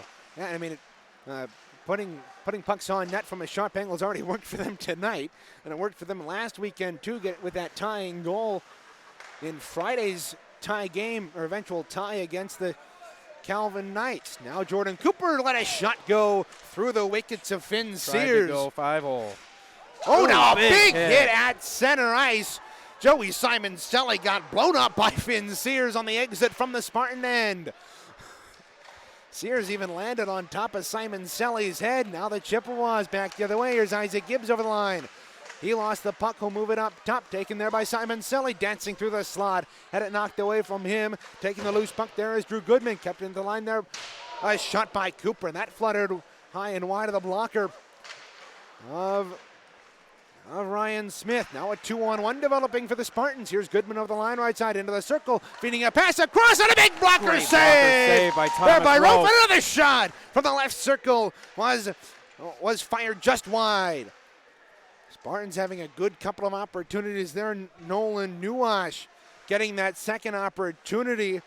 The pass across was intended for Chris Fisher. He couldn't corral it. Speaking of which, he's tied up with Jordan Cooper along with Newash. Puck comes free to neutral ice. Here's Simon Selly over the line. He's trying to split the defense, but the puck comes right onto the stick of Porzondik. His shot, he couldn't get the shot off through the pressure of the Spartans, and now they'll move out right to left. Pass ahead intended for Chris Fisher. Goes past him and into the Chippewa end. 12:26 to go here in the second. A shot from the right point. Skitters wide off the stick of Spencer Shack's move. Puck comes just outside the Chippewa line. They'll bounce it in on Thomas Rolfe, and he will stop it and hold on for a whistle with 12:14 to go. Just want to go back to that amazing blocker save by Thomas Rolfe. You know, he hadn't seen action for probably the last 2 to 3 minutes, and for him to still stay in his rhythm and not lose it like we talked about in the first intermission, that was a great play by Thomas Rolfe. And for Thomas Rolfe, most goaltenders are going to go on a backdoor feed. They're going to sprawl out for that, but he used his length to be able to get over there, stay upright, and take a lot of the net. He is a big goaltender. He's very agile for one, too. And he used it to his advantage there. Now look out, Alec Evans trying to get behind the defense. Loose puck to the side of the net now. Thomas Rolfe doing a good job to seal off the right side of the post there and deflect the puck into the netting with 11:52 to go. Draw will be to the left of Thomas Rolfe here. In the right wing circle, Chippewa end. In for the draw, it'll be Garrick Smith. He started this contest along with Evans and McGivern on that forward line. They're out there as a triplet pairing here. Now Brendan Martin, his pass ahead for Owen Campbell was deflected into the offensive end there by Consult. Loose puck picked up by Jacob Kosnick. Will throw it around behind Owen Campbell, feeding it out in front. That one off the skate of Salt in front. That could have been dangerous. Now Campbell from a sharp angle in tight. It was turned aside there by the Spartan netminder. It's thrown around behind from the left point. Salt there to pick it up. The big Spartan defenseman steps around Campbell and he'll feed it across the way. 11:11 to go here in period number 2. Up through center is Alec Evans. Nice couple of moves, couldn't control the puck. Delayed offsides here against the Spartans. They don't realize it and they'll touch the puck. There'll be a face-off outside the Chippewa line with 8:58 gone here in the second. What I've noticed from this State team is they're very strong on their skates. I have not seen Central Michigan get dominated physically, but right now State is knocking them off the puck, and Michigan State is really hitting. They're a very strong team, and Central's been really struggling trying to take the body on them, which normally they succeed at quite easily. Normally the Chippewas, now look out, here's Gazdecki in behind the defense, a shot! He was hooked from behind, there'll be a penalty. Gazdecki knocked off the puck, and it's gonna be a hook on number 3, Chris Trush. Really good play by Gazdecki, getting that turnover and skating down 1-on-none, and he tried to go 5-hole on Smith, and he almost did it. Yeah, 9:10 the time of the penalty. Trush to the box for a hook. That'll put the Chippewas back on the power play. They are 0 for 1 today with that 5-minute major to Karskadan earlier. Not going anywhere for the Chips. I'd really like to see Central Michigan kind of anchor in right now offensively and get something going. I want to see the puck staying in the zone, and I want to see them capitalize. There's Isaac Gibbs, a shot from the point, saving the rebound. Porzondik just put it wide. He had a gaping net in front of him, and he put it about 2 feet wide. That's a great way to start the power play. Now a feet in front. Porzondik had it lost in his skates, couldn't get the shot off. Full work in the right circle. Right corner and behind the net. He'll feed it out in front. Isaac Gibbs couldn't keep it at the line. A good diving attempt, though. It was unsuccessful. 30 seconds gone here in the man advantage. It was not tipped at the line there by Porzondik. He's not happy. Gives a little shake of the glove. But there will be a draw inside the Chippewa end. That'll go for icing. 34 seconds gone here in this man advantage. Really good shot early on in that power play for the Chips. Simon Selleck going for the hat trick and getting tangled up and really allowing the open net. And now puck free behind the net. Spartans win the draw in the offensive zone, but the Chippewas pin it to the boards and get it. We misspoke earlier. It's actually Spencer Shackmuth who's in the box, not Chris Trush. Now Isaac Gibbs moving through. He was taken down. It'll be offsides against the Chippewas. That little extra move at the line, taking his team offside. So with 50 seconds gone here in the man advantage, we are exactly 10 minutes through this second period. Fans, this is just a reminder that the presentation of today's contest is a copyrighted presentation of the CMU Club Hockey Network and the American Collegiate Hockey Association. We'll read the rest of that copyright statement later as playback underway. Jay Nadeau through center ice up left wing. Will wrap it around the boards to the near side. A minute and 10 gone. In the man advantage, Jordan Cooper feathering it down low to Jacob Kosnick. He's playing within the right corner. Up to Jordan Cooper in the circle. Back down to Kosnick. Kosnick lost it in his skates for a second. He's doing a good job there to fend off Sleeper. Now here's St. Andre. Right circle. Let a shot go. That fluttered just high of Ryan Smith. 26 seconds to go in the man advantage. Now a shot from distance. There from Brennan. Martin was turned aside by the pad of Ryan Smith, and that'll allow the Spartans to gain control and send it the length of the ice. 14 seconds left in the man advantage. Chippewas trying to go and get their first power play goal of the night. Near side, down low to St. Andre, moving out in front. He put it just wide. That'll do it for the power play, and they gave it away. Now ahead, here's Shacksmith. Shacksmith in on a breakaway, fresh out of the box. He moves in on Rofe. He put it wide. Good job there by Thomas Rofe to cut off the angle. Great play by Rofe to stop it with the pillows at the last minute and eliminate. You know, he's very strong with the 5-hole, and that's what you need to be a good goaltender, especially at this level. And we talked about Thomas Rofe being a big goaltender. He used the size to his advantage there, cutting down the angle. Now Owen Campbell free behind the net. He's trying to brute force his way to the puck, but he can't get to it in time, and you're going to call a penalty on that to the Chippewas. St. Andre will touch up at his own line. It'll be icing against the Spartans, but there's going to be a penalty against Owen Campbell. Chippewas back to the box, and we alternate power plays again. Here it's been Chippewas Spartans, and now it's the Chippewas' turn. You know, when we talked about pregame, Owen Campbell, one of our players to watch. Last weekend, he had a very physical game on Saturday against Calvin and had some penalties, and that's the case again now with another hit that the refs saw as dirty. It was more the fact that he tripped him. That's the call. I'm not sure if I 100% agree with it, but I can see you could argue the it was source a soft of one. it. Yes, you could, but I could also see it was a little bit after the play. I would have called that interference, but they're going to call it a trip on the Chippewas. Draw will be outside the line, though, due to that icing against the Spartans. Logan McIvern digging in there and winning the face-off. They got it into the zone, but the Chippewas get it back out to neutral ice. Near side, Consult will play it off the boards. Here up to Lockhart. Lockhart in the left circle. He'll feed it up top to Salt left point. He'll move it down low to Lockhart once again. He's moving it right back up to Salt. He'll walk the line, throw it back to Lockhart. He let it go down low to Karskinen. Karskinen back up to Lockhart to Salt left point. Salt will walk the line across to Lockhart. Lockhart in the circle, a shot, and it's gloved down there by Rofe. Lots of Salt and Lockhart thus far through the first minute, through the first 34 seconds of this power play. That was really excellent puck movement by Michigan State, especially setting screens in front of Rofe. And, you know, Rofe clearly bodied up that shot, but for a minute it looked like it took him by surprise. That was a very quick release, and it was a very quick wrister. Yeah, I'm not getting from Rofe this vibe of confidence that we've seen through him through the first 9 games of this season. Now it's played down low. Here's McIver feeding it up top. Evans couldn't corral it. Another shot from the right point was turned aside by Rove. They'll get it right back though. Here's Sleeper. Sleeper, he'll walk the line, throw a shot from the top of the slot. That ricocheted off the end boards and is played across the way.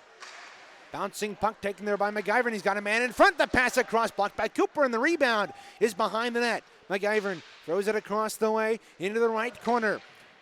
Good pin there by Christopher Martin with 46 seconds left, and the Chippewas, due to the great work by Christopher Martin, are able to get it the length of the ice. Really good play also by Jordan Cooper, giving his body for that shot to get between Rofe and the puck. That was really excellent. You need that as a defenseman, especially at this level, to really have a complete game. Puck played off the boards. McIver left point. He'll get it into the Chippewa end, but the Chippewas regain control and send it the length of the ice with 20 seconds left in the Owen Campbell minor. 6:28 to go here in this second. It's played near side. Chris Trush.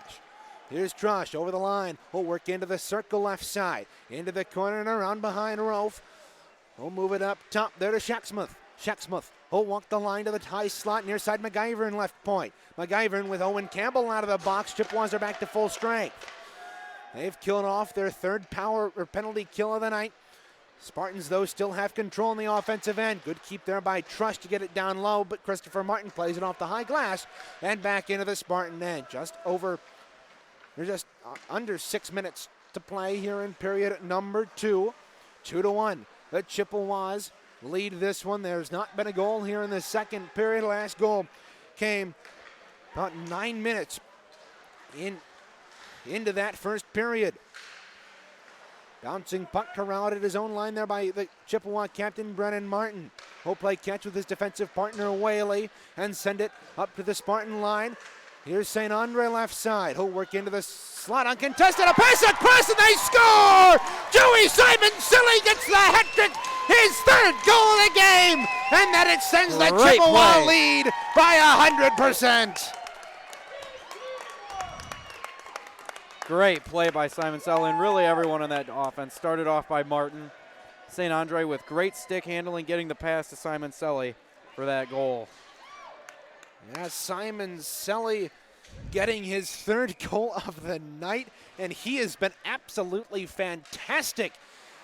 Here, that one was a bit easier than the previous goals, just a tap it on the back door, but what a great job. Great offensive positioning by Simon Selly to be there for that loose puck. And not only that, but for Jacob St. Andre to have the eyes to feed it across to Simon Selly in front. Chippewas now have a 3-1 lead. Play has resumed, and it's down in the Chippewa end. Owen Campbell will take it, and his pass is tipped out to center there. Good play there by Jacob Kosnick. Bouncing puck at the Spartan line is cleared ahead. Moving up there was Jarzynski.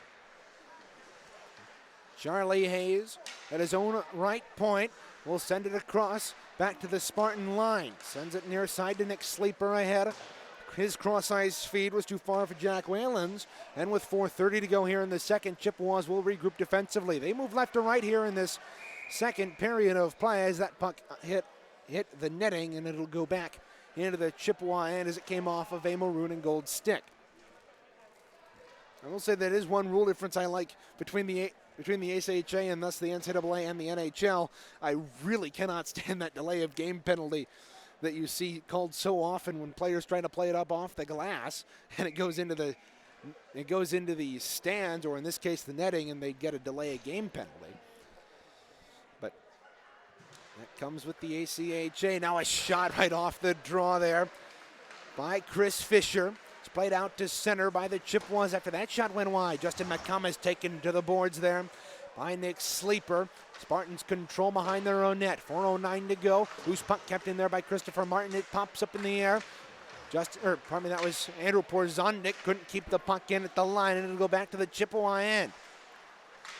3:57 here. The Chippewas tip it into the offensive end. Back there to play it is Finn Sears. Sears behind the net, works around the forecheck of Porzondik, but his pass was intercepted by Nadu. Porzondik behind the net, feeding out in front. McComas couldn't get a stick on it. Chippewas are able to keep the loose puck in at the line. Porzondik left corner. We'll throw it around behind the net. Nick Sleeper near side. It's a great play by Porzondek, being there in front of the net, you know, working in that office and really getting it in front. That's why, that was shot right off the mask there of Ryan Smith. That's why the goaltenders started wearing the masks. And Ryan Smith certainly happy that he's got the cage out in front of his face. 3:11 to go here in the second period. Spartans back in their own end, 2 on right. They get it out to center. Hayden Flynn sends it near side to Jay Nadeau. Nadeau lost the puck, though, to Drew Goodman, and the Spartans will work out right to left. Through ice, Goodman tried to forward it on ahead. It was shut off by the Chippewas. 2:50 to go here in the second. Spartans send that from the right side all the way into the left corner of the Chippewa end. Chippewas, a nice pass out. Here's Jordan Cooper, right wing. He's over the line into the right circle. Let a shot go. He whistled that high and wide. Couldn't be kept in the line. A 2-on-1 developing for the Spartans. Here's Goodman over the line right side. Oh, we're getting a shot saved by Rofe, and the rebound is cleared up to the line but not out. Andre Zierzinski keeping it at the line. Now a pass out in front. Couldn't be corralled by the Spartans, and the Chippewas move it out to center. ultimately a good sequence by Chippewa's defense, but man, Rofe was really late again in that crease, and he got lucky from letting in a goal that would have made this once again a more competitive game. And for Thomas Rofe, it's been something we've seen all night. Now he's MacGyver letting a shot go low glove side on Rofe. He was able to make the save. Now another shot is knocked down by the glove of Rofe, but he's not able to catch that puck. And it was a loose puck out in front. Lucky for him, he's able to find it. But that's again another thing from Rofe where you typically expect him to make that catch low glove side, but he's unable to corral the puck cleanly. Yeah, he's really got to stop doing that because it's going to burn him one of these times if he knocks it down into a Spartan stick. He deflects that shot from the point by Shaq Smooth up and into the netting above the right corner in the Chippewa end. 2 on left with 1:48 to go here in the second. We'll have another draw in the right wing circle. Simon Selly to dig in there for the Chippewas. He wins it back, but no defenseman there to play it for the Chips. A pass out in front, comes to the line. Here for Chris Trush. He'll play it down low to MacGyver. Pardon me, that's Alec Evans. He was knocked off the puck. Chippewas trying to break out. It's knocked free to the far side. In his own left wing corner, Brennan Martin will lift that out to center ice. He catches Isaac Gibbs over the line. He'll move into the right circle, working down in front of Smith. A shot, and a big save there by the Spartan netminder. Now Brennan Martin, top of the circle, a shot. He ripped that high. Simon Sully picks up the puck off the Martin shot. He'll work in, feeding out in front after he was knocked down. And the Spartans are able to get that out to center ice. 1:06 to go here in period 2. It's sent right in on Smith. He directs it into the far corner. Now look out, St. Andre right in front. It was sent just high there by Isaac Gibbs. Kyle Chapman keeps it in right point. Fan on the shot. Good play, though, to put it back down into the Spartan end. Alec Evans couldn't corral the bouncing puck at center. Charlie Hayes moves it ahead to St. Andre. He's in over the line, 2-on-1. Here's St. Andre, drop pass. Here's Simon Selly. Simon Selly, right circle. He tried to feed it down low to Isaac Gibbs. That wouldn't work. Chapman gets clipped up high. There's going to be a penalty here. It's played to the side of the net. And now the puck, is it in the net?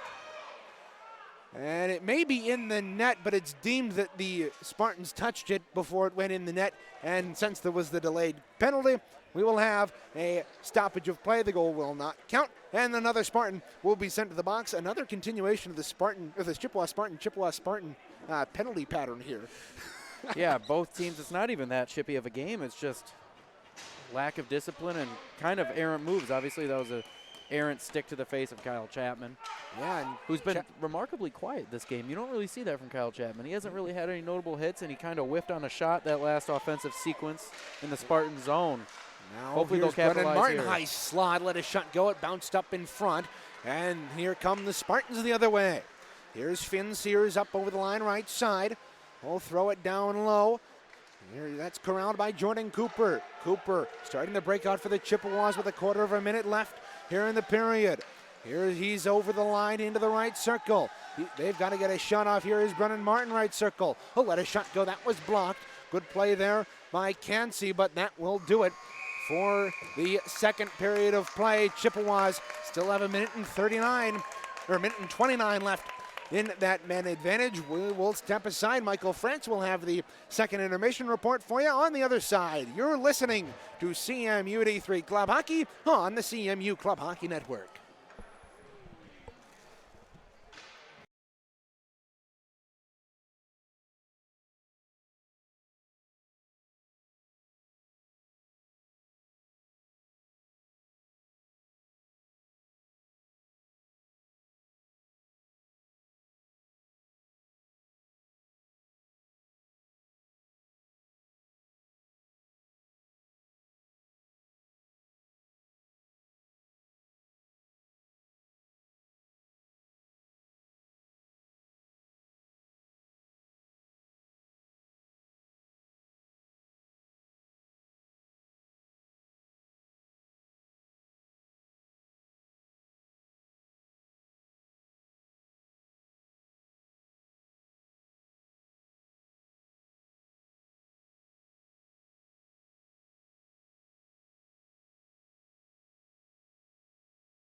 Welcome back to CCHN. I am Michael France bringing you your second intermission report. So far in the game, it is 3-1 Central Michigan.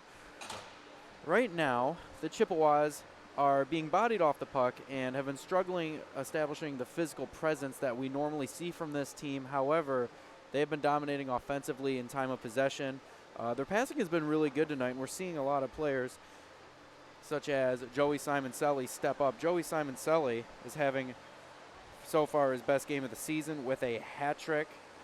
He is shooting the puck well. 2 goals, I believe, went 5-hole. The second one was an amazing backdoor goal in which his offensive IQ, awareness of the ice, and positioning, set him up for that scoring opportunity.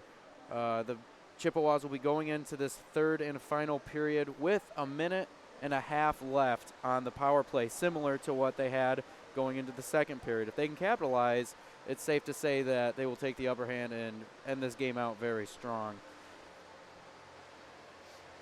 Thomas Rofe is in net tonight. He has been a little shaky. His awareness in the crease hasn't been as good as you've seen, and his glove work has been a little shaky as well. We have not really seen the confidence from Rofe tonight as we normally have seen from him. However, he has still saved all but one shot.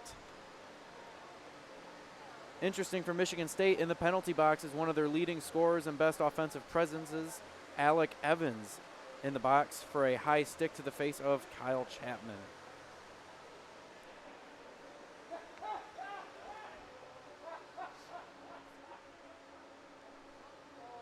We're going to be doing something a little bit different this intermission report. I'm going to talk about the Red Wings real quick. Right now, Detroit just got off a painful 5-2 loss against the Las Vegas Golden Knights. However, Detroit Red Wings hockey team is very different from teams of the past, I feel. Watching them, you can see it. They're, of course, on the younger end of the spectrum this year, led by two star rookies in Moritz Seider and Lucas Raymond, who are both favorites to win NHL Rookie of the Year, the Calder Trophy.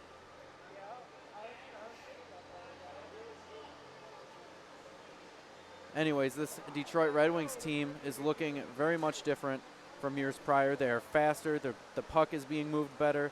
And I just think it's, Dylan Larkin has been coming into his own as a captain. He has more youth and speed around him, and it's just really making a difference between this year and last year's and previous years, mind you, Red Wings teams. Right now they are fourth in the Atlantic Division, behind the Florida Panthers, who have 27 points through 17 games, 12-2-3 record. Really the story of the league this year, led by Alex Barkov and so many other good players. That team has really grown through their farm system and through smart trade acquisitions and free agent deals. The Maple Leafs are in second. Austin Matthews, of course, leading the way for them. And the Tampa Bay Lightning, surprisingly, are in third. They hit a slump over the last few weeks, but they should be at the top of the division in no time, with the Red Wings coming in at fourth, ahead of the Bruins, Sabres, Canadiens, and Senators. The Red Wings are 8-9-2 with 18 points, and once again, this year feels different. The Red Wings could be competing for a playoff spot.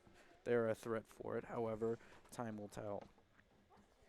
Going into the third period of this game, I want to see CMU come out and stay out of the box, remain disciplined, and use their speed over Michigan State. They are definitely faster than this Michigan State team, but this Michigan State team is very strong. We have not really seen CMU face a team like this that has been so strong as to be bodying them off the puck.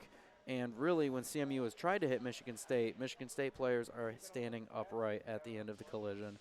And that is something you have not seen normally from this Chips team. However, this Chips team is definitely deeper than the Spartan team, and this Chips team can definitely close it out with a very strong power play at the top of this third period. Thomas Rofe is going to have to continue to do what's been working for him and hopefully improve that glove work. However, with 20 minutes left, we'll see how he does.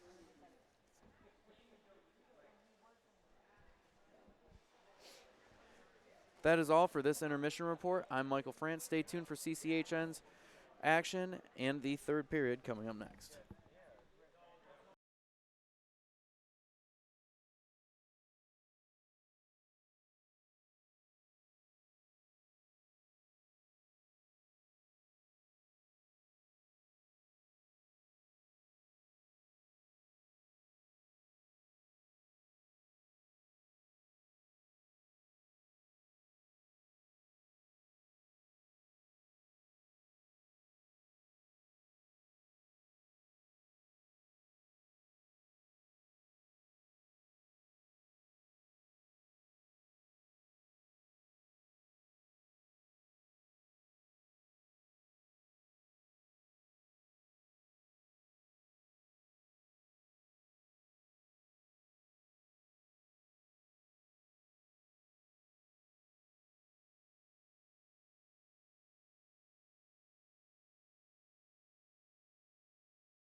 Fans, this is just a reminder that the broadcast of today's game is a copyrighted presentation of the American Collegiate Hockey Association and the CMU Club Hockey Network.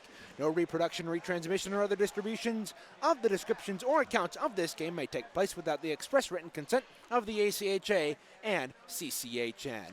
Well, we welcome you back here inside the broadcast booth. Reagan Cleaves alongside Michael Serra here for the start of the third period. We've got 20 minutes on the clock. Chippewas on the power play for another minute and 30 seconds as Alec Evans, the Spartans' second leading goal scorer, is in the box. A huge penalty kill man for them.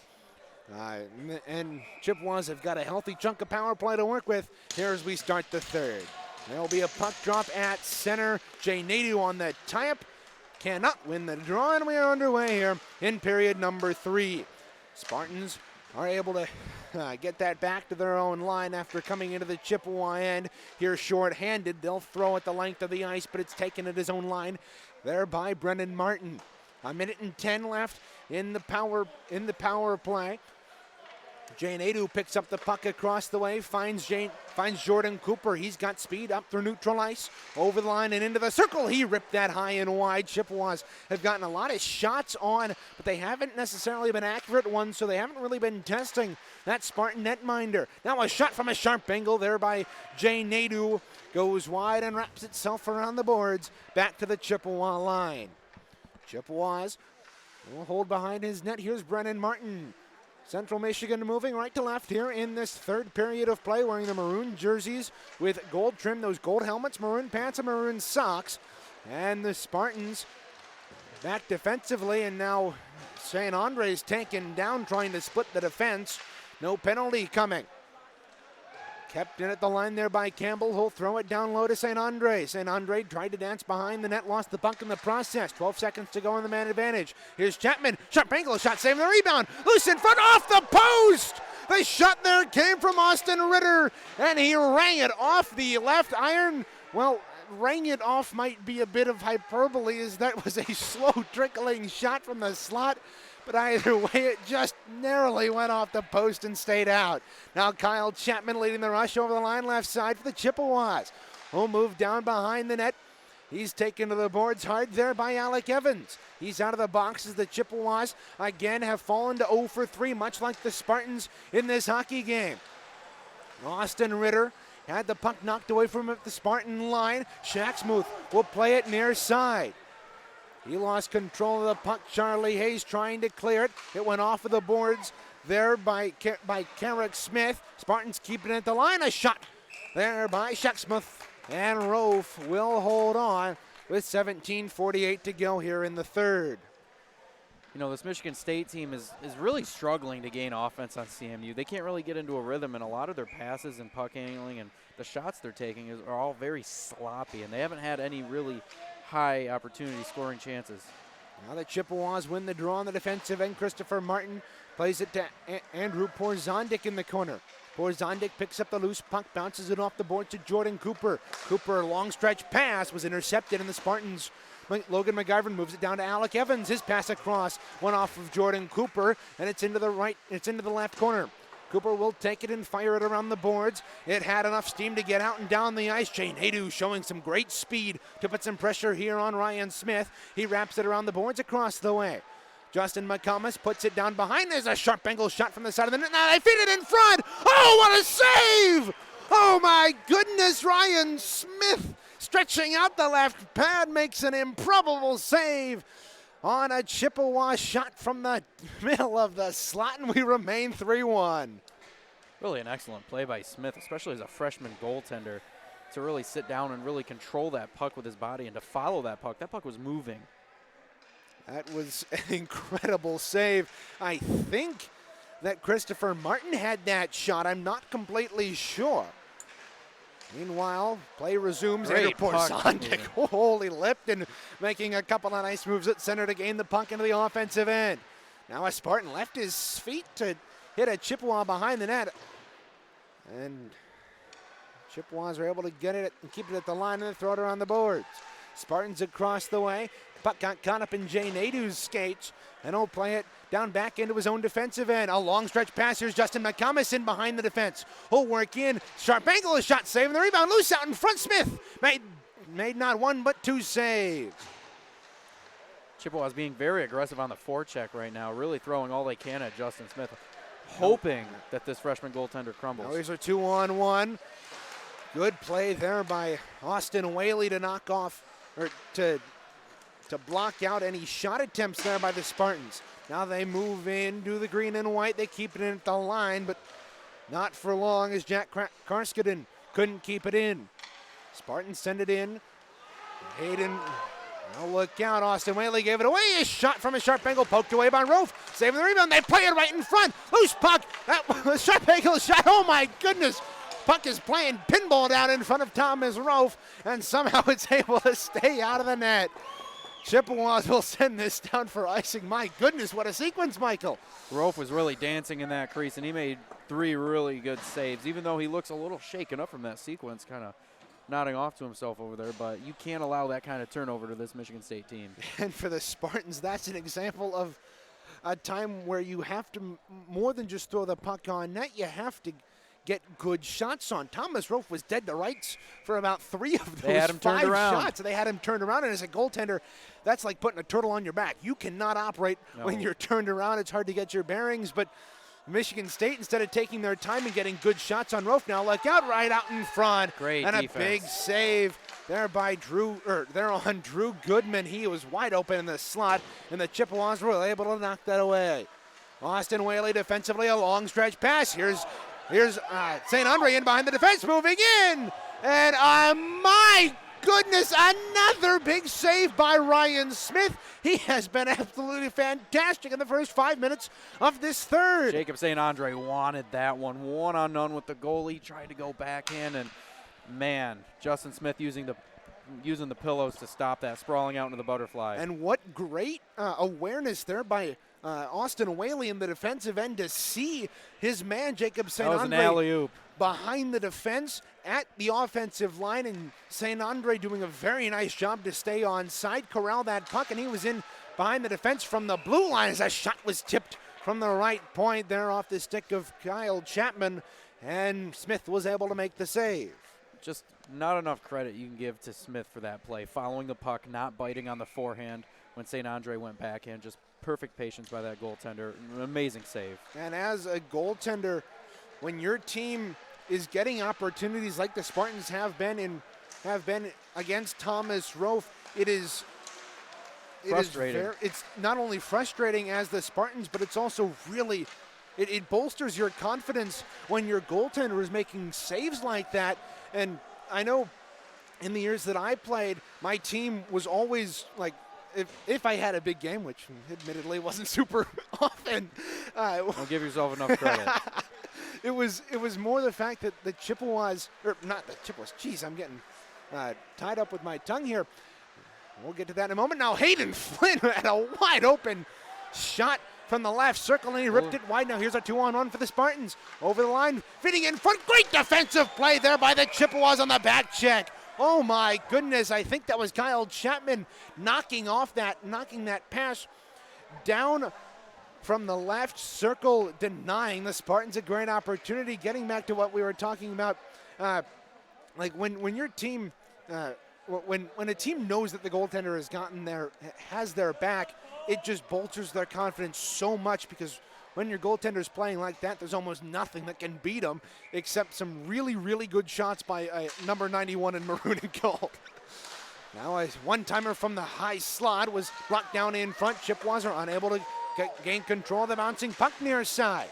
Taking a tumble into the boards there was Jordan Cooper. It's tied up just inside the right point, right in front of us here. Jacob Kosnick, a great job to get that puck out, and he takes a run at Alec Evans.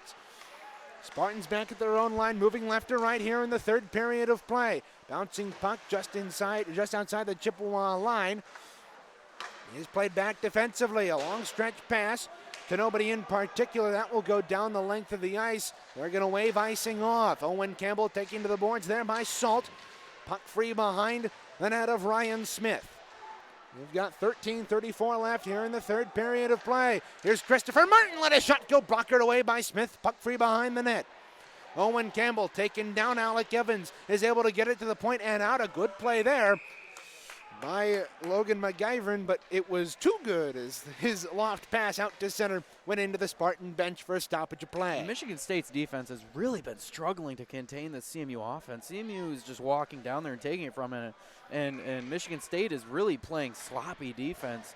You know, maybe some possible interference calls like on Owen Campbell getting tangled up behind the net, but yeah, and for Owen Campbell, that was a great job. He negated that icing by himself. Great hustle play. Yeah, Consult clearly had him beat, but Owen Campbell with the hustle was able to beat him and negate that icing, but Chippewas aren't able to negate that one as it'll go against them for a draw with 6:53 gone here in the third period of play. We'll have a draw to the right of Thomas Rope. Right now the Chippewas are in control. They're really controlling the pace of play, and right now Michigan State looks deflated. Yeah, and they've been playing with a little bit, like ever since that Simon Selly goal, you kind of felt third goal rather. He's had 3 of them tonight. Yeah. So after that third Simon Selly goal, before then the Spartans had kind of gotten their mojo back. They had scored the last goal. They had brought themselves back within 1 with that Logan McGivern tally on the wraparound about halfway through that first period. But that third Simon Selly goal was just a perfect piece of passing, and that seemed kind of to deflate the Spartan end. Now a pass there from Austin Whaley. It was great deflected. Edge work by Whaley. Yeah, he did a really nice job to be able to dance around the Spartan forecheck, but his stretch pass was deflected up over the Chippewa bench. We'll have a stoppage of play with 12:35 to go. Whaley's had a very good game defensively. There's been plays where he's really positioned well. He's really putting himself in a space to cut down on the angles and cut off these Spartan skaters as they skate into the offensive zone. Yeah, he's been playing very well, though he hasn't touched the score sheet. Now they feed it right in front. Andrew Porzondak on the back door, couldn't jam that one home. Now the Spartans, and a big hit there by Brennan. Martin to deck his man, but the Spartans back 2-on-2. Near side, here's Karsdecker. Karsdecker let a shot go from a sharp angle in tight on Thomas Rove. Karsdacken.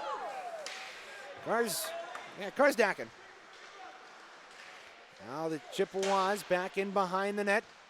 They feed it out into the slot. Loose puck corralled there by Jay Nato. He had it poked away from him. Now look out, the Spartans back. Here's Karskadin. There's the pronunciation I was looking for. There you go. 11:51 to go here in the third. Chippewas back in their own end. Charlie Hayes plays it near side to Kyle Chapman. Long stretch pass tipped into the offensive zone there by Isaac Gibbs. Chippewas have been doing a lot of dump and chase lately, but it's worked for them. They haven't had a ton of pressure in their defensive end. Spartans are able to get it out to center ice, and it's a race for the puck at his own line. Hayes will win it and play it out to center. Nice redirect there by Isaac Gibbs. Here Simon Selly in 2-on-1. Simon Selly across, and a big sprawling save there by Ryan Smith. He has been absolutely fantastic here through the first half of this third period, and there was just another example of that one. That was a bang-bang 2-on-none play. St. Andre once again getting stuffed by Justin Smith, really wanting a goal. And Simon Selly doing the right thing there. It's a 2-on-0. In that instance, you want to get the goaltender moving, but he made that decision just a little bit too late, and St. Andre on the back door couldn't handle it as it was right in front of Ryan Smith. Now look out, Isaac Gibbs almost took the puck away inside the line. Part of that was Simon Selly. And you know that Simon Selly play, I think he held on to the puck a little bit too long. I think he was trying to catch Justin Smith leaning to his side more to see if he could take a shot or not. However, Smith sprung out like a cat and really made a great play. Yeah, and Smith has been fantastic all night. Now here's Salt letting into the top of the right circle. Save. And a good glove save, although it probably won't be counted as one as it was going just a little bit wide. And as a goaltender, I know that always hurts when you flash the leather like that and puck's going wide and the scorekeeper doesn't count it as a shot, rightly so. However, I do like the way he caught it, though, by Rolf. More like the Mighty Ducks, soft hands. Yeah. He received it. He didn't stab at it, claw at it. It's a little bit different than the Thomas Rolf we saw through the first 40 minutes of this hockey game. Good keep at the line there by Chris Trush. He was able to play it with his skates and get it down low once again. However, the Chippewas pick it up. They give it away near side. Here's Lockhart. Lockhart battling with the puck. It's taken there by Cansey. Cansey dancing around with it. Loose puck corralled by the Spartans. They'll move it up top. Here's a shot that fluttered high into the air. It was almost played with a high stick, and now Gazdecki's going to draw a penalty here against the Chippewas. To the bench, Smith has not gone, but Gazdecki jumped on the head there of Austin Evans. Now it's getting chippy down there. We're getting a little chippy. It's remarkable through the first 15 minutes. It's been pretty calm.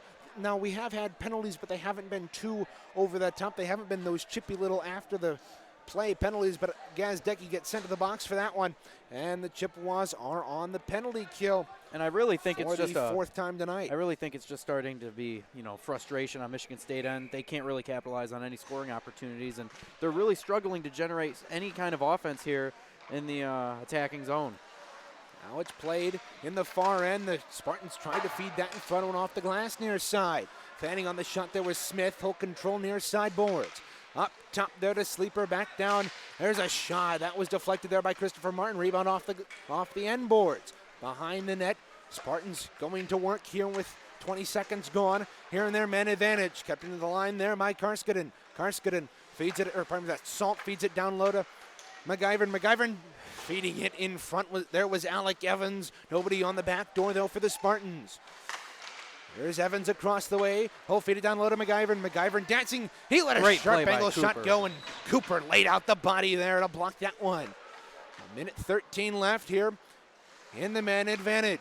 Here's Evans wide open in the slot. Blocked out in front. The rebound off of the post. I thought that one had gone in behind Rofe. He didn't know where that Rofe was. Did not see that puck. He got really lucky there. In the back. That puck was almost into the back of the net.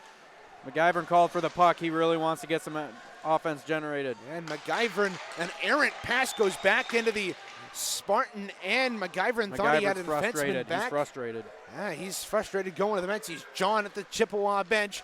And we know all too well that the Chippewas can give as much as they can take. Now look out, a shot there by Alec Evans, bidding for his 7th goal of the year. It was denied there by Thomas Rofe. Puck free behind the net. Spartans trying to get it. Here's Chris Fisher down low, moving up to Evans, right circle, and a shot go. Blockered away there by Thomas Rofe. Good job play by there. Brendan And Thomas Martin. Rofe does exactly what you want to do there. Get that blocker and punch out at that puck to be able to direct it into the corner.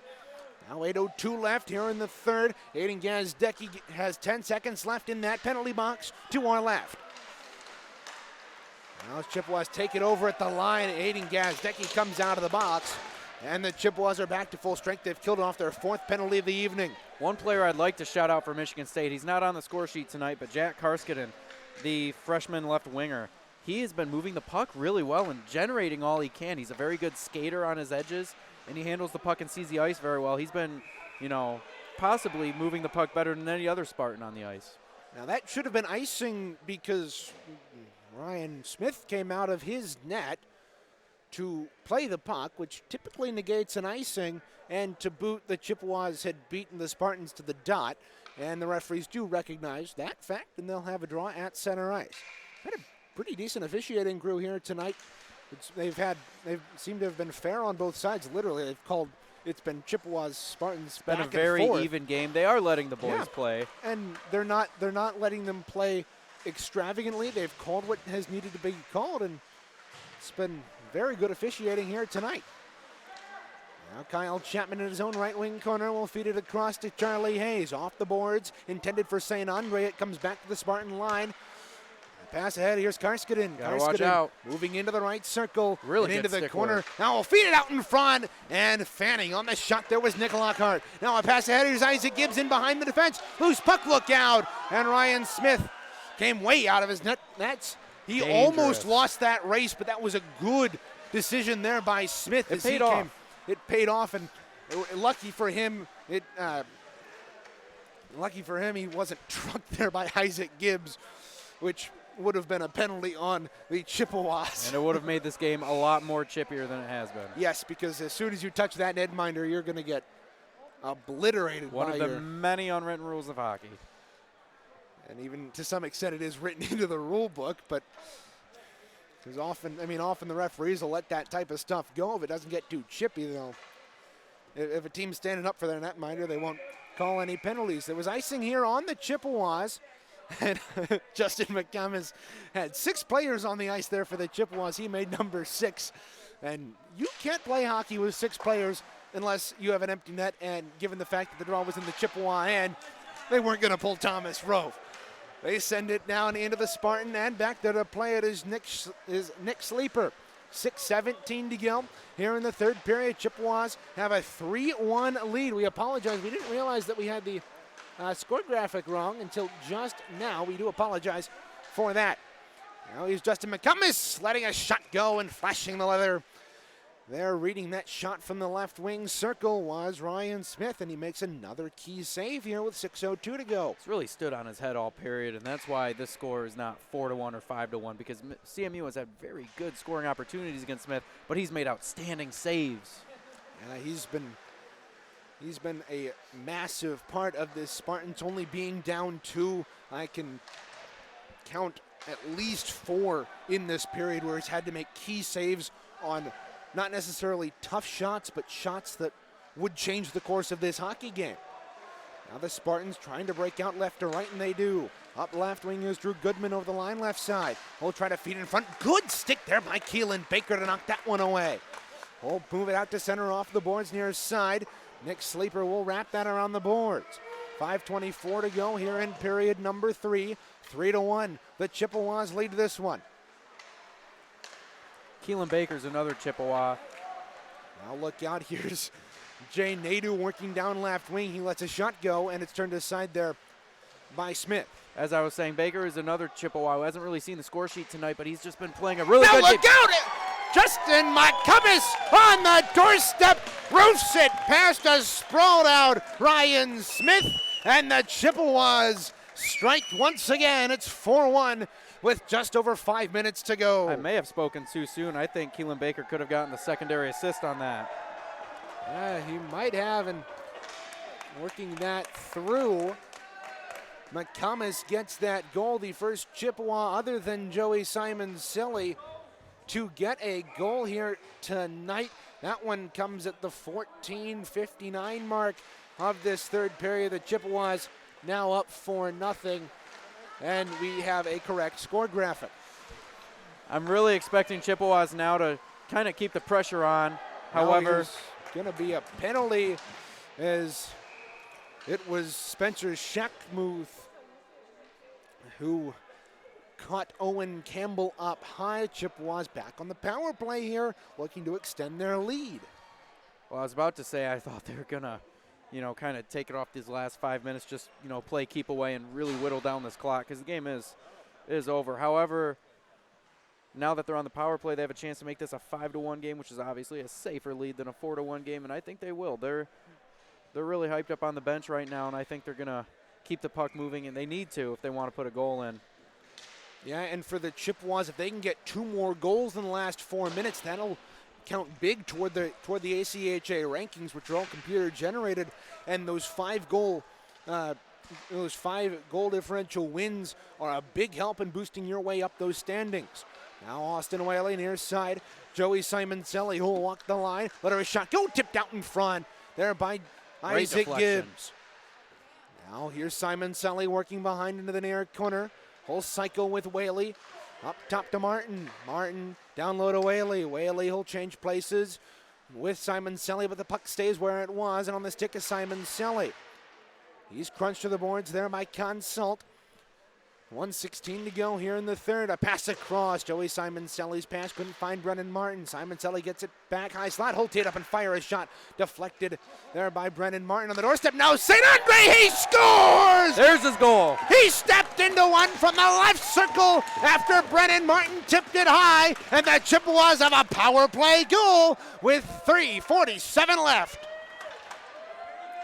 Great play. St. Andre, this period alone, has kind of had a little vendetta against Smith. Smith has stuffed him several times with high-quality chances. St. Andre's been a little frustrated by that, but now he finally gets his goal. Well-deserved. Great positioning, great awareness to collect that puck right away and snap fire it right into the net. Yeah, and for Jacob St. Andre, he has been a great factor here tonight. He had He has the assist on the game-winning goal and the first insurance goal right now, getting assists on the second and third Simon Selly goals. Now the Chippewas are 1 goal away from that coveted 5-goal differential that would help them so much in those rankings. Now the Spartans will move up right wing ahead through center ice. Now one thing we haven't mentioned, and I typically like to talk about this with the whenever we are in a visiting rink, the different courts. One thing we haven't noted is the creases just at either end of the center face-off circle for the use of cross ice hockey. Now a bouncing puck in the slot, the shot, and they score!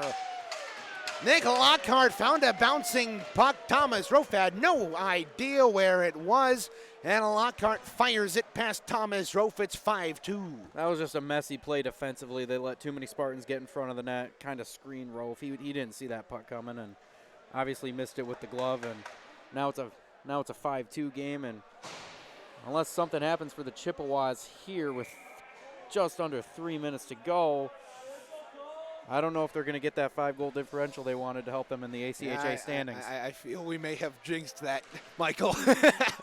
But nonetheless, the Chippewas with 3 minutes left, there's still time for the Spartans if Chippewas aren't careful. Now here's Aiden Gazdecki. Chippewas might have a 3-on-2 here. Up the right wing, here's Hayden Flynn over the line. Will make a nice drop pass. Look out, McComas fired that just high. It'll wrap around the boards to the near side. Bouncing puck goes in on Smith, and he will hold on for a whistle with 2:32 left here in the third.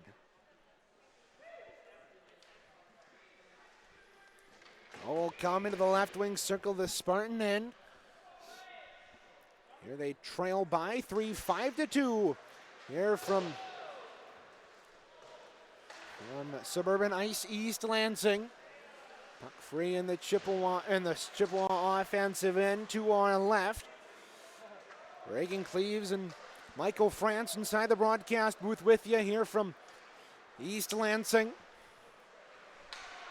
Spartans a good forecheck there by Aiden Gazdecki, getting into it with his man in the corner, but Spartans have had possession of the puck for a while, but haven't been able to get out of their defensive zone until now.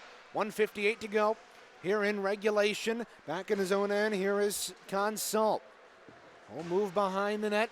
He works it through neutral ice. Salt near side. Pass intended for Logan McIver, and he was able to poke it into the offensive end. He's got it behind Rofe. Tries to feed it out in front, and Rofe alert there at the side of the net. Able to cover that puck up with 1:37 to go. Dangerous play by McIver behind the net. Almost looked like he was going to fake a feed out front, and then he tried to stuff it in 5-hole backhand right in front of the net. Really kind of caught Rofe off guard. I think I think you're right. I think he was trying to go up top with it, but once he realized there was nobody there, he kind of decided to make it a wraparound, trying to get his second of the night, but none forthcoming. Now Andrew Porzondek breaking up left wing with speed right off the draw. He'll move into the circle. Big hit up high there by Shacksmuth.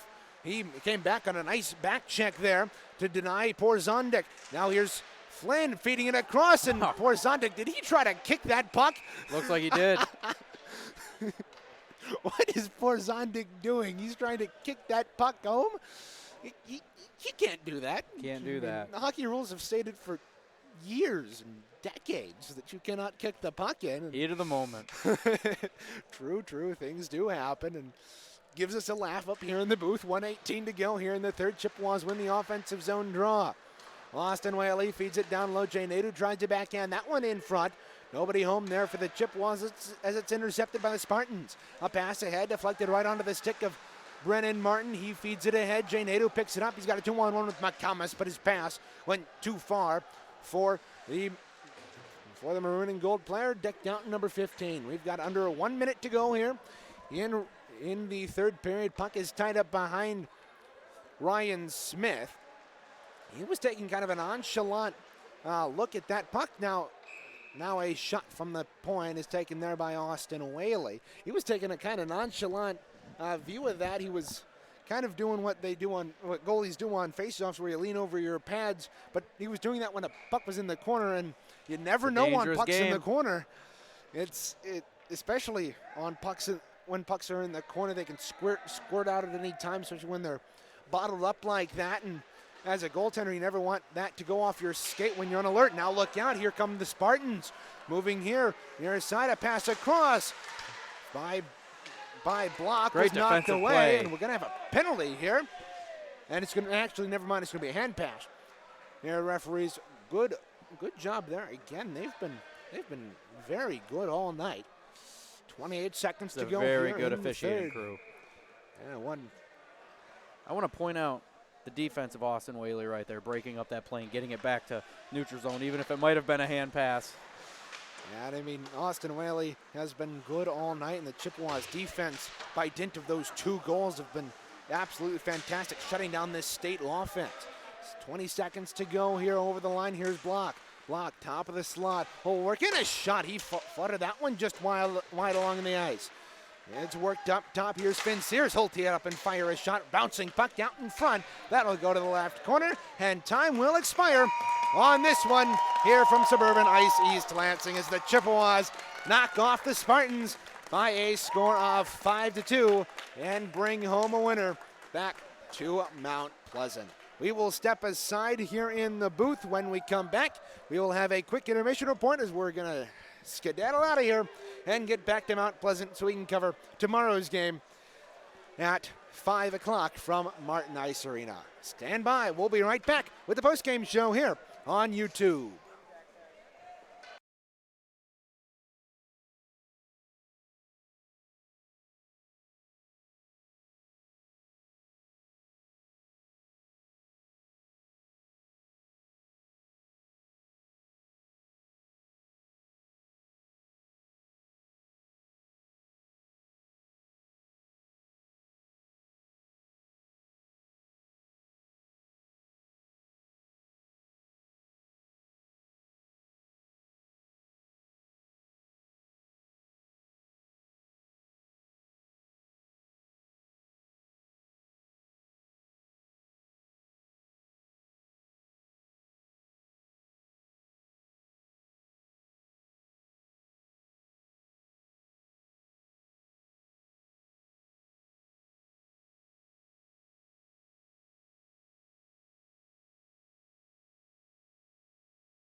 Welcome back to CCHN for your post-game show. I'm Michael France here with Reagan Cleaves. The Chippewas won 5-2 against the number 8 ranked Spartans. And we're going to first give you our players of the game. With the third star, we have Jay Nadeau. He had a great game. There were a lot of scoring opportunities out of Nadeau, mainly because of his speed. He really showed off the wheels today, even though he's on skates. And he had a lot of scoring opportunities. He generated a lot of offense. He beat out a lot of icings. He's one of those players where, as a defenseman, you got to keep him in front of you because, if you you got to cut off the angle with him, because if you don't, he will get past you and then he can burn you really quick. He also had a point. He had a secondary assist on McComas's goal. Mm-hmm. I think he had a great game. Can you tell us who the second star is? Yeah, so the second star tonight was Jacob St. Andre. He had 1 goal and 2 assists. He had assists on on the second and the third goal of the night, and he scored the 5th goal for the Chippewas. He was all over the ice. That line, that Simon Selly-St. Andre line, was absolutely fantastic here tonight. They definitely deserve to have the second star, but not only that, they also deserve to have the first star. As Joey Simon Selly is our first star of the game, he had a hat trick. He scored the first 3 goals for the Chippewas, getting the game-winning goal here tonight. He also had an assist on that St. Andre goal, which was a power play goal, and those were our 3 stars tonight. But tonight we do have an honorary 4th star. Our honorary 4th star is freshman goaltender for Michigan State, Justin Smith.